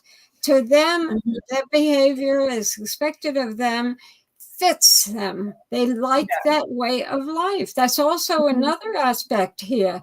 So we don't even know why we do what we do or pick, abuse is generational, like in one of the families you were talking about. And so the grandfather is an abuser. We hear out all the time. I do in this organization. And then the son is an abuser. We're talking about physical abuse, sexual abuse, mental abuse, whatever. But it's generational behavior, learned behavior. That book that I saw in Canada, I read years ago when I was at Bethel, A Dirty Little Secrets, and it talked about the sex abuse, because in many families, the fathers are abusing their boys, and their boys grow up to abuse their boys and girls. They see it as normal. That's the hidden secret in all of this stuff. How do you think normally when it's all you ever known, and you think that's normal? So this is so much to this. So yes, you had a long experience here to discuss with everyone. We hope that they learn from it as you learned from it. That's the whole objective here, so that they can have a happier life. It's a short life. I say it every time I'm on here. Make something out of it to make yourself happy. Well, if there's any moral of the story, it's that, this does not have to be the end of the world. This is not the end of your life. This is the beginning. Healing is 100% possible. You can leave the trauma behind. It doesn't have to haunt you every day, no matter how hard it was. You don't have to live with it. No. You can live, you can thrive, you can have a great life. It's just a matter of thinking it through, not being afraid. Take the first step, keep walking, walk Mhm. around the corner of life and Yeah. there's an adventure waiting. I Yeah. say it all the time because it works. So we've got minutes, 20 minutes or so, and we're going to. Rick told us that we. There's a Bobby in the chat who's wondering if he can come on. Absolutely. I don't know how. Yes, Rick, when we need you, Rick. Where's the man behind the curtain? Rick, we need you. Well, what I can say is Bobby's been waiting in there, but we didn't want to have everyone come in until we kind of open up the lines. So when you guys want to open up the lines, we can do that. Yes, because we got to hear other people and what they have to say so we can learn from them. Well, yeah, no doubt. We have a lot of people listening in tonight, Barbara and Deanna. And boy, I have to tell you, Deanna, you're quite the woman. I tell you, you've been through an awful lot. And I have to tell you, miniseries. I have been sitting here. Now, I've been doing this program for going on 20 years. It'll be 20 years in January. And I've had very similar stories to yours. The women are totally abused in this organization. I've seen it even in my own family. I had 3 sisters, and I had four daughters, and all of them were never treated with any respect. I mean, seriously, the man is the ruling king in the organization, and the poor women get stepped on over and over again. I'm really surprised, Barbara. I'm surprised, Barbara. That's so fine. Look at her. She doesn't have a bone to pick with the Jehovah's Witnesses. Right, Bob? You know what? I didn't get pushed down. I got asked for advice because of my past experience in the world. I was asked by men who were in prominent positions on business decisions because they never had any business decisions before they came to Bethel and didn't know what the heck they were doing. Mm-hmm. And it just happened to be the way it was. And I'm also a very strong-willed Pollock. Well, I'll tell you, you are a strong woman, Barbara. And they did not mistreat me, and neither did my husband. I was treated respectfully. Many of the men that I dealt with were good men. They weren't like the dream world that so many Jehovah's Witnesses are in and weren't facing reality. Not that we didn't have some idiots at Bethel, but there's just all sorts of circumstances, and when you're in the world, as you all know, you deal with it. You meet it, and you make something good out of something bad. But you're not allowed to in this organization, and because of the way that they have dealt with it in the literature, the way they word stuff in the literature, they're paying the penalty for it now. The entire organization is on its way out because it doesn't fit anywhere in any culture any longer, except even the extreme right in the United States religiously, who are causing lots of talk. Jehovah's Witnesses don't even fit in them. Well, I have to tell you, Barbara, we always say here, the monkey died, the circus is over. It is over. It's over. It's done. Stick a fork in them. Take them off the grill. They have nowhere to go. How can you possibly escape all of the negative news that's coming across the internet? You can't. Hey, let's open up the lines. Why don't we see the telephone number here? If you'd like to say hello to Deanna, did you hear her story? My goodness, I'm sure you have a lot of questions. She's on here with us. So why don't you do this? Go ahead, dial in. You're on the telephone line. Say hello to Deanna. Say hello to Barbara. Okay, where'd Deanna go? Barbara. Hi there. Yeah, this is Laura calling from the state of New Jersey. You can hear me? Yes, loud and clear. I wanted to, of course, I'm a former JW, and I'm a former member of the Bethel family, that is the real Bethel in Brooklyn, New York. I want to thank you so much for you being there and for the good information you have. While I was listening to you, several 3-4 names came to mind, and I wonder if you would indulge me to tell me whatever happened to these famous Bethelites. Number one, if you don't mind answering, I appreciate it. Number one, whatever happened to Reinhard Lingtat? He lives, he's still alive. He lives out in Washington State, and he's retired. He's not an active witness, but he's not an apostate that I know of. Oh, he's not an active witness anymore. Okay. No,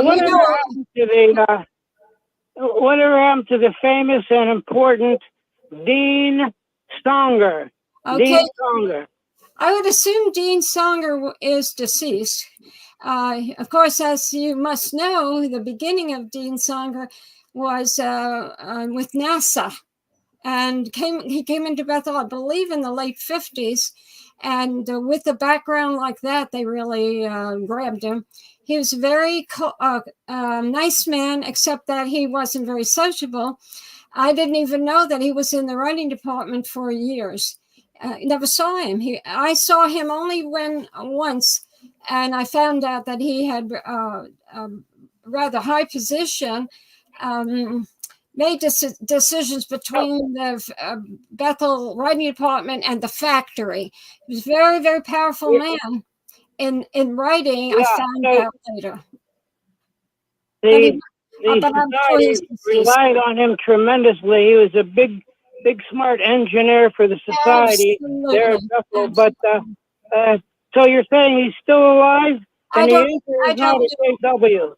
I wouldn't think so. Most of them, remember Ciro Alessino? He died 4 weeks ago at 93 years old. His office was right next to Dean's. Is that right? Ciro died. 93 years old.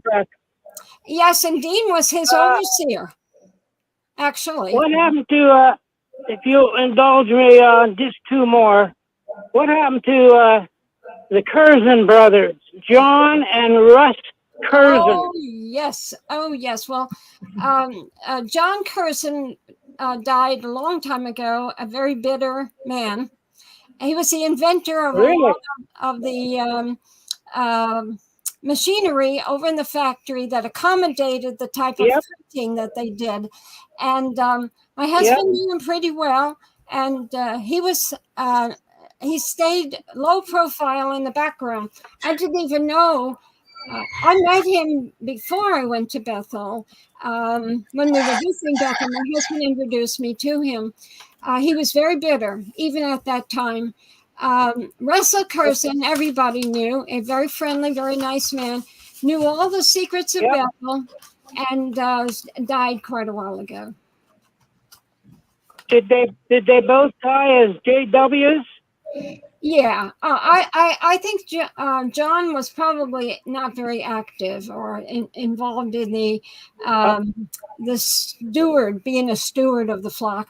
But Russell stuck close to Bethel. He gave when we were there, he was a man who had a million experiences and was always talking to the younger people about the experiences he saw, but he didn't have any power. I always wondered why he didn't have power. And so who knows what went on in the years past with Noor. Can't say, but my husband... I appreciate learning that. And finally, if I can ask, at Bethel, there was three very famous brothers at Bethel. The Adams brothers. They were the Adams brothers. Adams brothers. You had Joel, and what was the name of the third one? I forgot. Carl. Carl was my overseer. Carl Adams, Joel, and Don Adams was president of the Watchtower, Pennsylvania. What happened to those three? Then I'll let you go. They're deceased.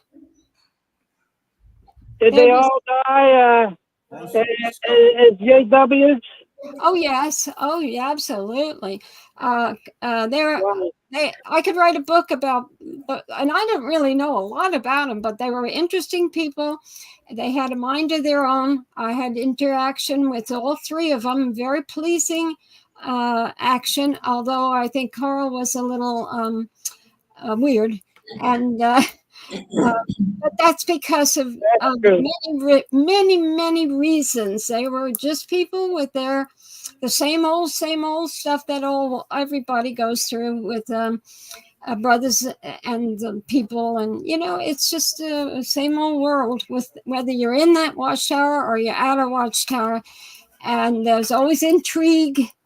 And Carl Adams got jilted and then married on the rebound, and I could talk about that for a while, but this is all people junk, isn't it?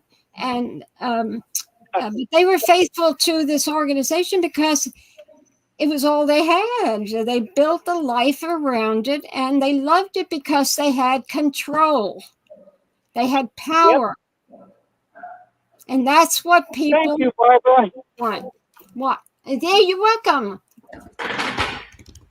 Well, thank you, Larry, for calling in. Listen, we have got Barbara Anderson. We've got Deanna Moore on with us. You heard Deanna's story. Would love to have you talk to her. What are some of the questions you have? You heard of all the abuse that she's suffered from by being in the Watchtower organization. So why don't you speak up? Say hello to Deanna. I have to tell you, I've been having this program for a long time, but I've never, I've only had a few instances as bad as I've heard from Deanna with how she was treated in the Watchtower. So go ahead, 615, you're on with us. Hi, this is Eric. How you doing, Barbara and Deanna? Hello. Doing good. Good. I wanted to say to Deanna that I'm so sorry what you went through, and to back up what you went through, I'm so glad that you had a good childhood with your parents, despite being strict. That's not a bad thing necessarily. It is to the cult, but there's physical violence and mental abuse on both sides of my wife's family and I's, on both sides.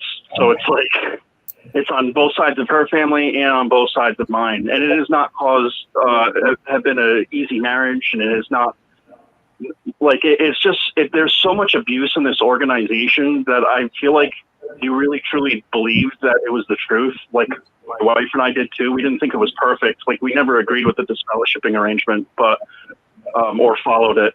But it's not the truth. And when you find that out, it's really hard. It's really hard to accept, and it takes a long time to accept. I understand that it took you 2 years, but my point being is that it's abuse that is waking us up. That's what woke my wife and I up. You can only take abuse to where you're like, am I such a disgusting person? Why? What am I doing wrong? But then you figure out it's everyone else. It's not me. Yeah. I was up in a cult. And I really appreciate you telling your story, and I'm really sorry for all your pain and heartache. But to quote William Shatner, who did the captain, whatever he was in Star Trek, I'm not that big of a fan, but he says, "I need my pain. I don't want them to take away my pain. It's what makes me." And it does shape us sometimes to be wonderful people when we can throw out all that negative emotions that we had and brainwashing, and like you said, focus on a new lifestyle, a healthy one. But thank you so much for telling your story. I really appreciate it. Yeah. Well, if my trauma can help somebody else wake up or realize that there's hope, you don't have to, it doesn't have to define who you are. That's right. Use it as a stepping stone to make a better life. It does make you maybe a little bit more empathetic for other people and other terrible things that other people go through. Jehovah's Witnesses are not the only ones that go through trauma. There's abuse everywhere, not just in religion. It's a worldwide problem, and our job is to support each other. We're still brothers and sisters, even though we don't have a religion that joins us. Well, the average person does not understand those in cults. Yeah. Yeah, so we all carry the same baggage. That's how I say in my chief statement. We all carry the same baggage. So that binds us together to a certain extent, but we could overdo it. But Right. I wanted to not take away from this, but I wanted to just say to Deanna that Stephen Lett taught that class with the Pioneer School that you went to when you were 11 or 12. Mhm. Anyway, he died in 2014. Angelo Catanzaro. Zara did. Yes, he did. And he was a fair man, and people spoke highly of him. We did. Kind of brusque, but kind of tough. And some people believe tough love is the good thing. Yeah. There again, Qualities. it doesn't work on everybody. There's different folks with different folks. So, but the Watchtower has one big mistake that they make over and over again.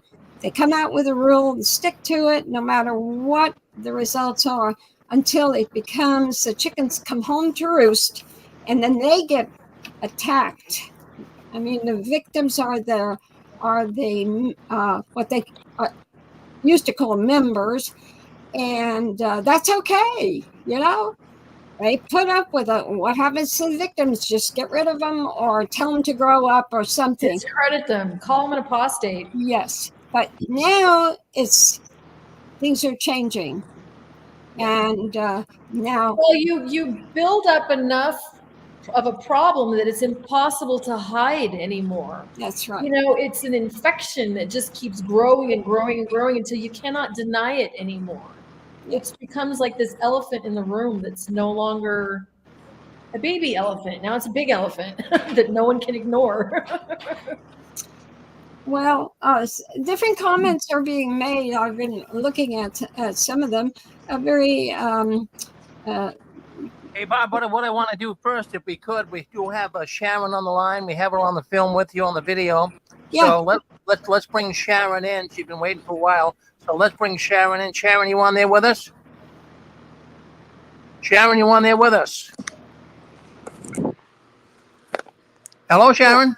No. Go yes, go ahead. No. Go ahead, Sharon. I'm just listening. Oh, I thought you wanted to, well, you hit the link, so that link would bring you right onto the video. But did you have a question or anything you want to say about the program? No, I missed the first part, so I don't know what the all right, what her problem was.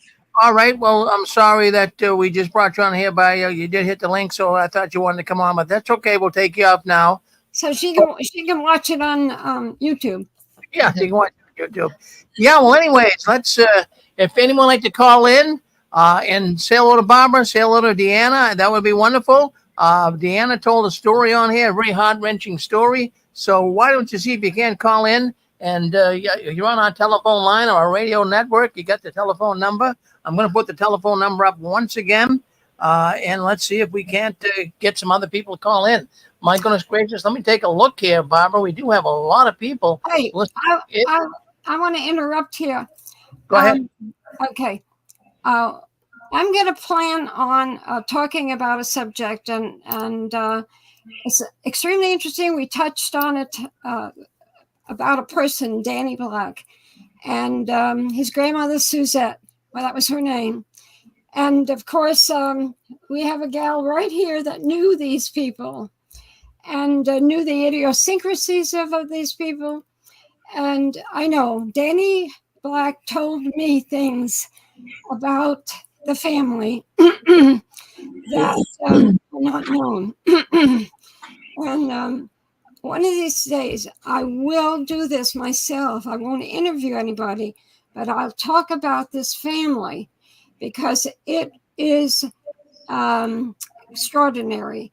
And they were wrapped up with the Rutherford. And Danny Black's family background on Suzette's side goes to the Coca-Cola Company. Coca-Cola was discovered, the taste, or it was a chemist who is was, I believe he didn't become a Bible student, but I believe his wife did. And Suzette, which is Danny's grandmother, plays a part in all of this. In the Rutherford days, it is extraordinary information, and it shows that these were just very, very low people mentally, not Suzette. And I'm not talking about Black, the president of I don't know him, but when Suzette was dying, Danny told me a lot about the Koch family. And I happen to know someone right now who was a CEO for Koch, and who was a witness. And so this goes back a long time ago, during World War I, and even before that, a few years. But anyway, Deanna knew Suzette, not well, but she knew her. Mhm. And she was quite a fine woman. And when she was dying, the family was standing around the bed, and they expected that her to die anytime. And what she must have endured with Rutherford around, it will never know, except for what she said just before she died. And every so often, she would become conscious a little bit, and she would sing a Christmas carol. And the family was absolutely Mortified. And the doctor explained that this is because she was, as a child, she was, and it was coming back to her in her brain. All brain stuff, like Deanna explains. Well, when Suzette sat up just before she died, and I said this once before, talking to folk here, but a long time ago, and there's a new audience. But she said, and everybody in that room heard her say that. And maybe some will remember when I said it. And she said, "Judge, stop it. Get your tongue out of my mouth." Isn't that horrible? She was faithful till she died as a witness, and she knew what Judge Rutherford was all about. They stuck through this thick and thin because they thought that it was the truth. We know better. Years and years later, we know what this was and what it did to people. And those in control were not moral people, necessarily. I studied on Russell. Absolutely a crackpot. Rutherford a crackpot. Many of the people associated with Russell were crackpots.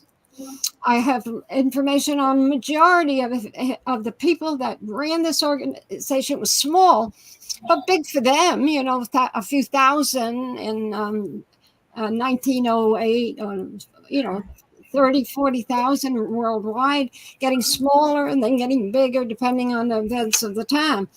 And I know when they left and the disputes that they had with Russell, it was never like the Watchtower portrayed it.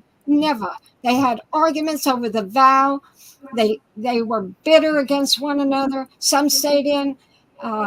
Some of the Bible students have, from years ago, did research and put a lot of this together that I have, and read some of the garbage that went on back in those years. Never think that the background of this was better. It wasn't any better than what we hear of today.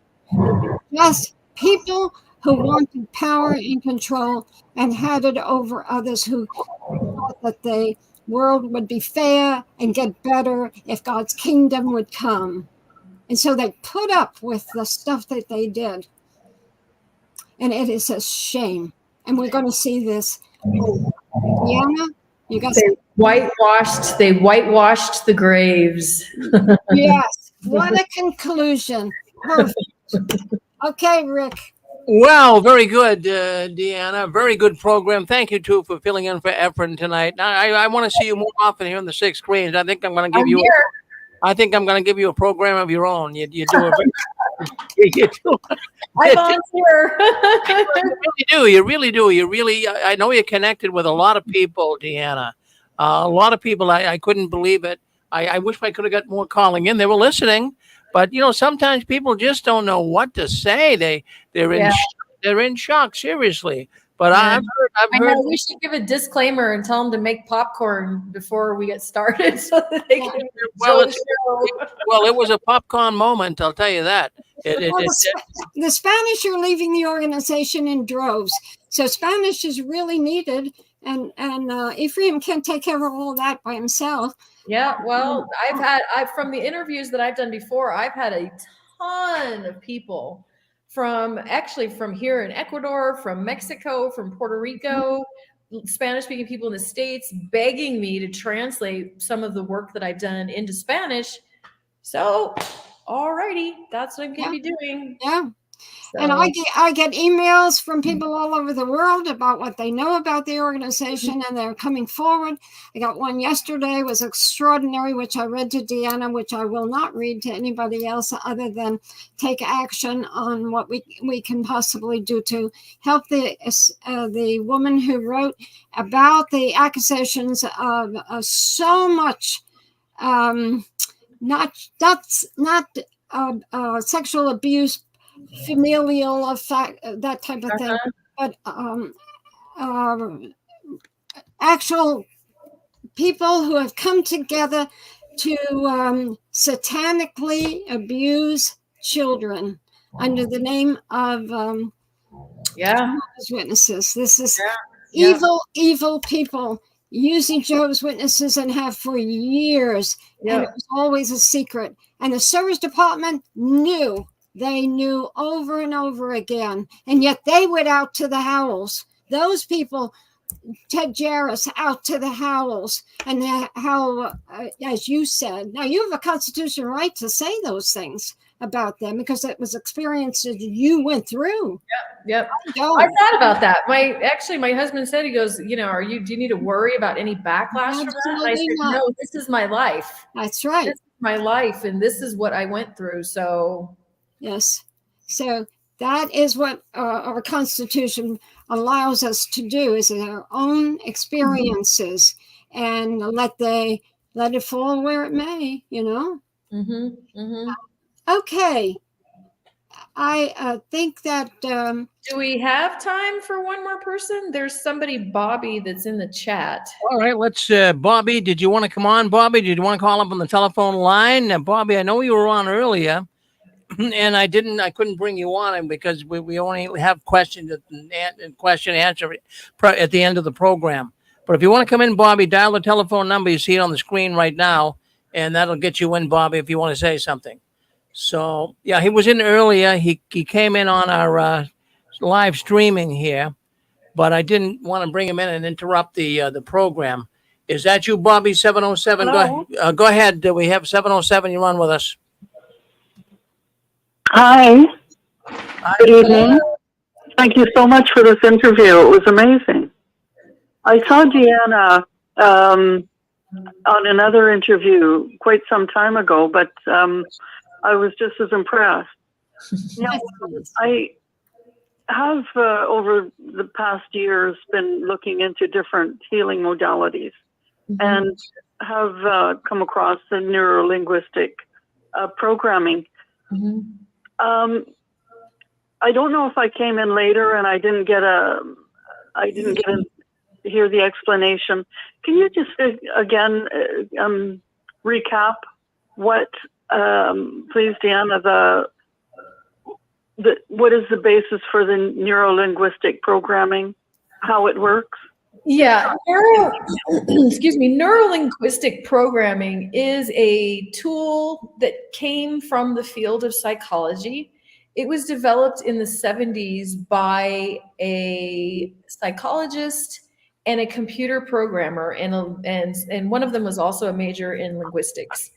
And so what they did was they decided that the brain is much like a computer, and you can model what one brain does with what another brain does. So if this brain does something really well, you can teach another brain to do it by following the patterns. So neuro-linguistic programming is a lot about understanding how the brain works, how the brain changes beliefs, how the brain holds emotion, how the brain codes emotion, how the brain codes time, both the future and the past. And all of those mental programs are what create our reality. We'd like to believe that we are 100% in control of everything we think, and that's just not true. We have the conscious part of our mind, but most of our programming is on the unconscious part of our mind. A lot of that programming comes in from childhood and from people of authority. So the first people that start programming a child are usually their caretakers, their parents. As they get older, it's teachers that start having an influence on that programming. And then as we get older, religious leaders, politicians, other people of authority fall into that category of people that can program the brain. And sometimes the programming that we have is not very useful. They use the computer analogy. So nobody needs to have an owner's manual to know how to use a computer. You just get on Facebook or Google and you just use it. You follow the instructions. Yeah, well, we don't come with an owner's manual. That's right. Absolutely. So we have the most amazing computer in our skull, and we don't come with an owner's manual. Yeah. So, that's why we have conflicts. That's why we say, oh, I'm going to go to the gym, and then we don't. That's why we say, oh, I'm going to stop eating sugar, and then we do. We have these conflicts of programs that are going on in our brain. And neurolinguistic programming is about deconflicting all of those programs that are in our brain. At the emotional level, at the unconscious level, it rebalances the right-left brain connection. So if you do research on NLP, you'll come up with, experts who have discredited it. And in my opinion, the reason why it's been discredited is because it is highly effective. It is fantastically effective. This is not talk therapy where you have to talk about stuff for years and years and years and never really get anywhere. This fixes what you've got going on in your brain. We can release trauma in a matter of just a few sessions. I mean, alcohol dependence, all of these massive traumas can be healed very easily by using the exact same methods that the brain accidentally uses and will use with time. But this is a way of accelerating what the brain is doing anyway. So when I started doing this in 2005, I worked a lot with health issues, because a lot of our emotions also can show up in our body. I mean, stress is well known to cause physical symptoms. If you've got to talk on the stage and you get nervous, you a lot of times will feel it in your stomach. So that's, not anything extreme. But I was using this to help people with even health issues, and with fantastic results. And the elders accused it of being demonic. And at the time, I defended it. I was like, no, you don't understand. This is how Jehovah's going to bring us to perfection. This is how the brain works. This isn't the pseudoscience. This works. I've been using it for now 20 years with fantastic results. I believe that this saved my life. I went through so much trauma, so much pain. I've had many people say, I don't know, if that happened to me, I probably would have committed suicide. You know why I didn't? Is because I restructured my brain. I restructured those emotions to work in my benefit instead of against me. I'm convinced that it's the most effective tool, the fastest and effective tool that I know. Sorry, that was talking a lot. No, it's Thank you very much. interesting. I appreciate that. It's interesting. And I just wanted to say that I'm very sorry about, your experiences within that society. It was very traumatic for so many people. And, some of us are still alive. It's not an easy life after you leave without family support. I wonder if you could just touch quickly on the necessity of family support and kind of the symptoms that we can expect to see when we so we don't feel hopeless when we actually have to make a decision to leave, even though we have reprisal from the family. I've done several videos about some of those subjects already on YouTube, because That's a very emotional subject. And so, because we have a right brain and a left brain, we have the logical side of our brain that says, oh, you know what? This is the right decision. I'm going to do it. And sometimes we get stuck because the emotional fear, we're emotional hostages still of the religion. So we might be out of the religion literally, but we are emotional hostages still. And that's stuff that is absolutely 100% healable. The brain does those things naturally with time. But in my opinion, this is a hack. This is a brain hack, because you know what? I've already wasted 38 years. I don't want to waste another 38 years letting my brain get over it in its own time. I need a brain hack to speed it up here. I got time to make up for. Yes. Yeah.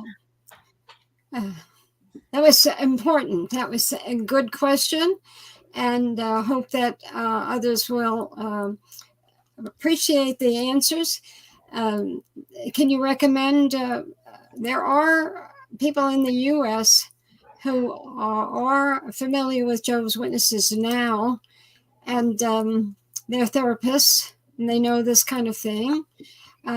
So we can recommend that. The Watchtower said, if you're still a witness and you have these problems, it's legal to go to a therapist, a mental health therapist. We got time for one more caller. Go ahead, 603. Come on in. Hi. This is Tom. Let's go with we got 603 calling in. Let's go with the women first. Let's go with 603-313. Go ahead, sister. No, I'm Bobby. Oh, Bobby, you're from New. Okay, Bobby. We got Bobby. Bobby, you've been. I come on a lot. Yeah, well, Sal, I'm sorry, we couldn't get you on earlier. It wasn't time. But what do you want to say? I had to go to the bathroom. All right. So I wanted to tell you, you're a strong lady. I'm telling you. I don't know how you made it through your life. Yeah. But Clark's husband is very nice. He seems like a good guy. But whatever happened to your second husband? Well, he went on and got remarried, and then 9 years later kidnapped my children, and now has my children. Oh, right, that's the second. Oh, okay, I get that. I'm sorry. He's three of them are morons. I need a flow chart for all the husbands. No, but I think you're a very strong lady. You do too. Thank you. Imagine what you would have done had you not had these experiences, if you were never. No, I can't believe you're so strong. I can't believe it. I was crying almost when I heard your story. I'm telling you. I've talked about the NLP, and I'm completely convinced that that's what saved my life, because it's a brain hack, and the trauma was intense. And I knew the only way I was going to survive is if I did to myself what I did to those Mormons all those years ago, is that there's very specific things that the brain needs to survive and to move on. And being stuck in the trauma doesn't help. That doesn't help. You've got to move forward. When I was married with my ex-wife, she was a Mormon at the time, right? So I became a Mormon and fell up to Jehovah's Witnesses. Oh my God, you had to. They wanted me and her to get married in the altar, and we're closed. And these closed over here, that. Hey, Bobby, we're having a hard time talking with you. You're having a hard time. Look at that. Did you see that, everybody? What was that monster? Oh my goodness. This is what barks in the background. Bobby, thanks for calling in. Bobby, we don't have too much time left, but thank you for calling in and talking to Deanna and talking to Barbara. Thank you very much, Bobby. Yes, thank you, Bobby. We got time for one more. We got 603 New Hampshire. Go ahead. Thank you, Rick, Diana, and Bob. Very, very interesting to me. It sounds amazing. I've never been exposed to that type of therapy. I have done therapy, and I thought that I was pretty good, but I know definitely I do have a drinking problem, and to me it doesn't seem like it's a problem, but to other people they think it might be a problem. So and you said that this neuro linguistic NLP could help something like that. I mean, maybe there is something that I haven't been able to recognize, and I was very interested in finding out what I can do to actually, get myself exposed to some of this, because it sounds very interesting.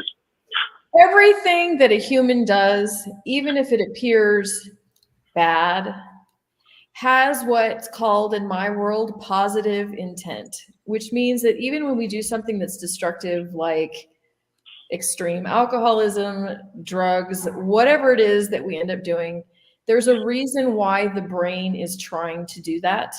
And it's usually because there's a good motive behind it. Maybe it's like, for example, I was working with a lady that had suffered from migraines for a long time, and she was wanting to use NLP to get rid of migraines. So I said, okay, so what's good? What's the positive intent of a migraine? She goes, absolutely nothing. Migraines are horrible. Okay, well, play with me here. Let's pretend that there's something good about a migraine. What could it possibly be? And she was one of those people pleasers that said yes to everything, always. And she goes, well, I guess the only thing good about a migraine is that's the only time that I say no. That's the only time I take for myself and I take care of myself. So I said, okay, so the positive intent, the good thing, the secondary gain from the symptom is, you get to take care of yourself. So using NLP, we were able to work with honoring the positive intent so that she could still take care of herself. And now the brain no longer needs to use a migraine to do that, because she's in harmony with her own unconscious mind. And she now has signals that her mind can send her, so she doesn't have to suffer through the migraines anymore. And so after the session, she didn't have migraines anymore. And you know what? Alcoholism, there's reasons why we choose to do that. We're either hiding emotions, we're hiding trauma, we feel like we're spoiling ourselves, we feel like we deserve it. And that's why it's hard to stop, is because it's doing something for us. Not just the effect of the alcohol, but it's doing something emotional, it's doing something psychological for us too. And so when we address the emotional needs and give the mind other options, better options, then those kind of things are super easy to resolve, actually. You make it sound super easy, but I would love to see it in practice. I would definitely be willing to try something like that, because it almost sounds too good to be true. Kind of like being hypnotized to quit smoking. I have never bothered to try to do that, but it seems like it works for some people, but it doesn't for other people. Hypnosis has its times, but the reason why hypnosis doesn't always work is because the brain resists being manipulated when the brain understands that it's being manipulated. So this is very different, because this is not, hypnosis in the sense that you don't know what's happening, that, they could plant whatever in your brain and you don't understand. This is a right-left brain. This is the logic brain, and this is the emotion, creativity side of the brain. This is a whole brain exercise. I tell people that a lot of times it's like brain gym. You're going to be thinking and releasing emotions and using your brain in ways that you're not used to using. So it's brain gym. It's brain restructuring is what it is. Well, Tom, you hang on, Tom, because Tom, she'll give you all the information at the end of the program, so you can write to her and you can and get in contact with her. We've got one more caller, then we got to go to the news. Yeah, we got to go to the news. Okay, thank you, Tom. We're going to go. Did 707 have something else to say? Go ahead, 707. Hi, my name is Janine, and I want to congratulate you. You have gone through so much. Thank you. And you look so good. And Barbara, I love you. Thank you. I remember when you used to be on the conference calls, Yeah. on the conference Yes, years ago. platforms. Mhm. That's what helped me wake up. Good. When I started listening to everybody, their stories and, because when I got disfellowshipped, I really thought it was still the truth, even though I was smoking. So I thought, well, I'm doing something bad and I deserve it.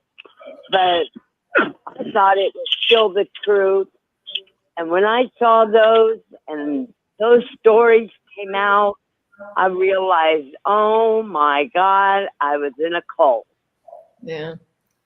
And so, wow. Well, Janine, you must have listened in years ago. Well, I did when they were doing the platforms, not in when they were doing when some of them were in LA, and I saw Barbara up there, introducing people coming out. Well, good for you. So that Almost really, like what you guys are going to have in Boston, I'm sorry? with the Convention. convention, but it was different. Yeah, It in was- fact, we're having, just let me make a comment on that. We have a convention coming up. It's called Still Alive in 2025. It's an it's an ex Jehovah's Witness convention up here in Boston. It's going to be August 1st, 2nd, and 3rd on 2025, not 2024. But we already have over 200 people are going to be here. It's unreal. Yeah, I asked you for tickets, so Yeah, hopefully I'll get for them. the tickets, you'll get it. Yeah, no, what happened is I was waiting for the dates, so you'll have those tickets, Janine, within the next 2 or 3 weeks. Thank you. Okay. All right. Well, anyway, take care. Thank you. Thank you. Out, and I'm glad that you're okay. Thank you. All right. Well, there you have it. There you have it. Okay. Now, what I want you to do is give the information that people have been wanting here. We need to get your email, Deanna. Deanna, and yeah, go ahead. Give your email. How can they get a hold of you? Do I type it in the chat box? Yeah, type it in the chat box, but say it because we're on a number of platforms. It's just not YouTube. We're on a number of platforms, radio, and people listening in on the telephone line. So go ahead and give it, and then also type it in there. Okay.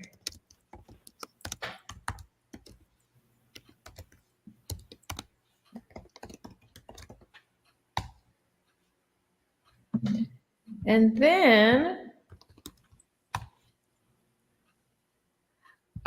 since I live in Ecuador, I do a lot of calls and stuff like that on Facebook Messenger.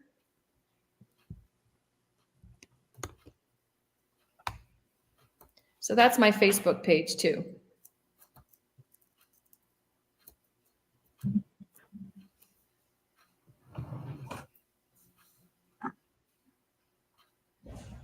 Excellent.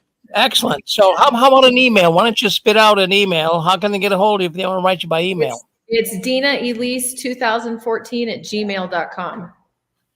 All right. Now, if anyone wants your email and you didn't get that, write me at jwworldnews@gmail.com, and I'll be glad to give you all the information you need on Deanna.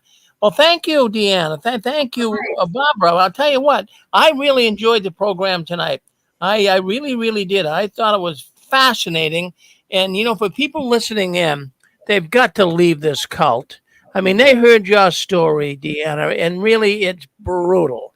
And, they're listening in, a lot of PMOs, a lot of people that are distancing themselves from the Watchtower. But to hear your story, that would move them out. So thank you very much for coming on, and thank you, Barbara. I hope so, because you know what? Life on the outside is beautiful.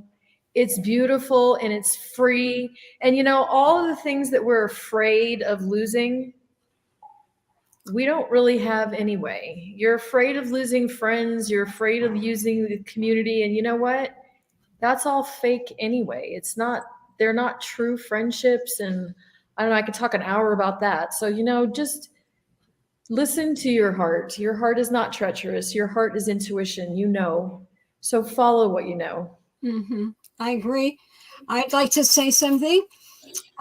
This program is just one of many to come that are going to be addressing issues that you all want to know about that have been quite confidential.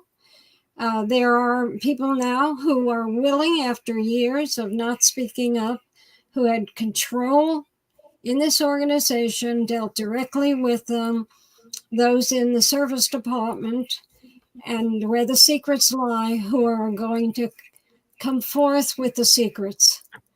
It's time. It's just time. It's been too long that Watchtower has been able to keep these secrets about how they handle these situations around the world. Now, the people who are the victims and the elders who have left the organization over this stuff, they have had it, and they've kept the secrets for years. They are willing to come forward, and it will make us all better people, to happier people, to know we were right, that we were right. Well, Barbara, it sounds like you do have someone coming on in the future that's willing to spill the beans or willing to tell us some secrets. A number of people. So they'll be coming right here on the 6th screen. So we appreciate that, Barbara. And I just wanted to say, too, to Deanna, when we do have that convention, we're going to have some extreme cases of people really being hurt. I mean, really, their lives pulled right out from under them.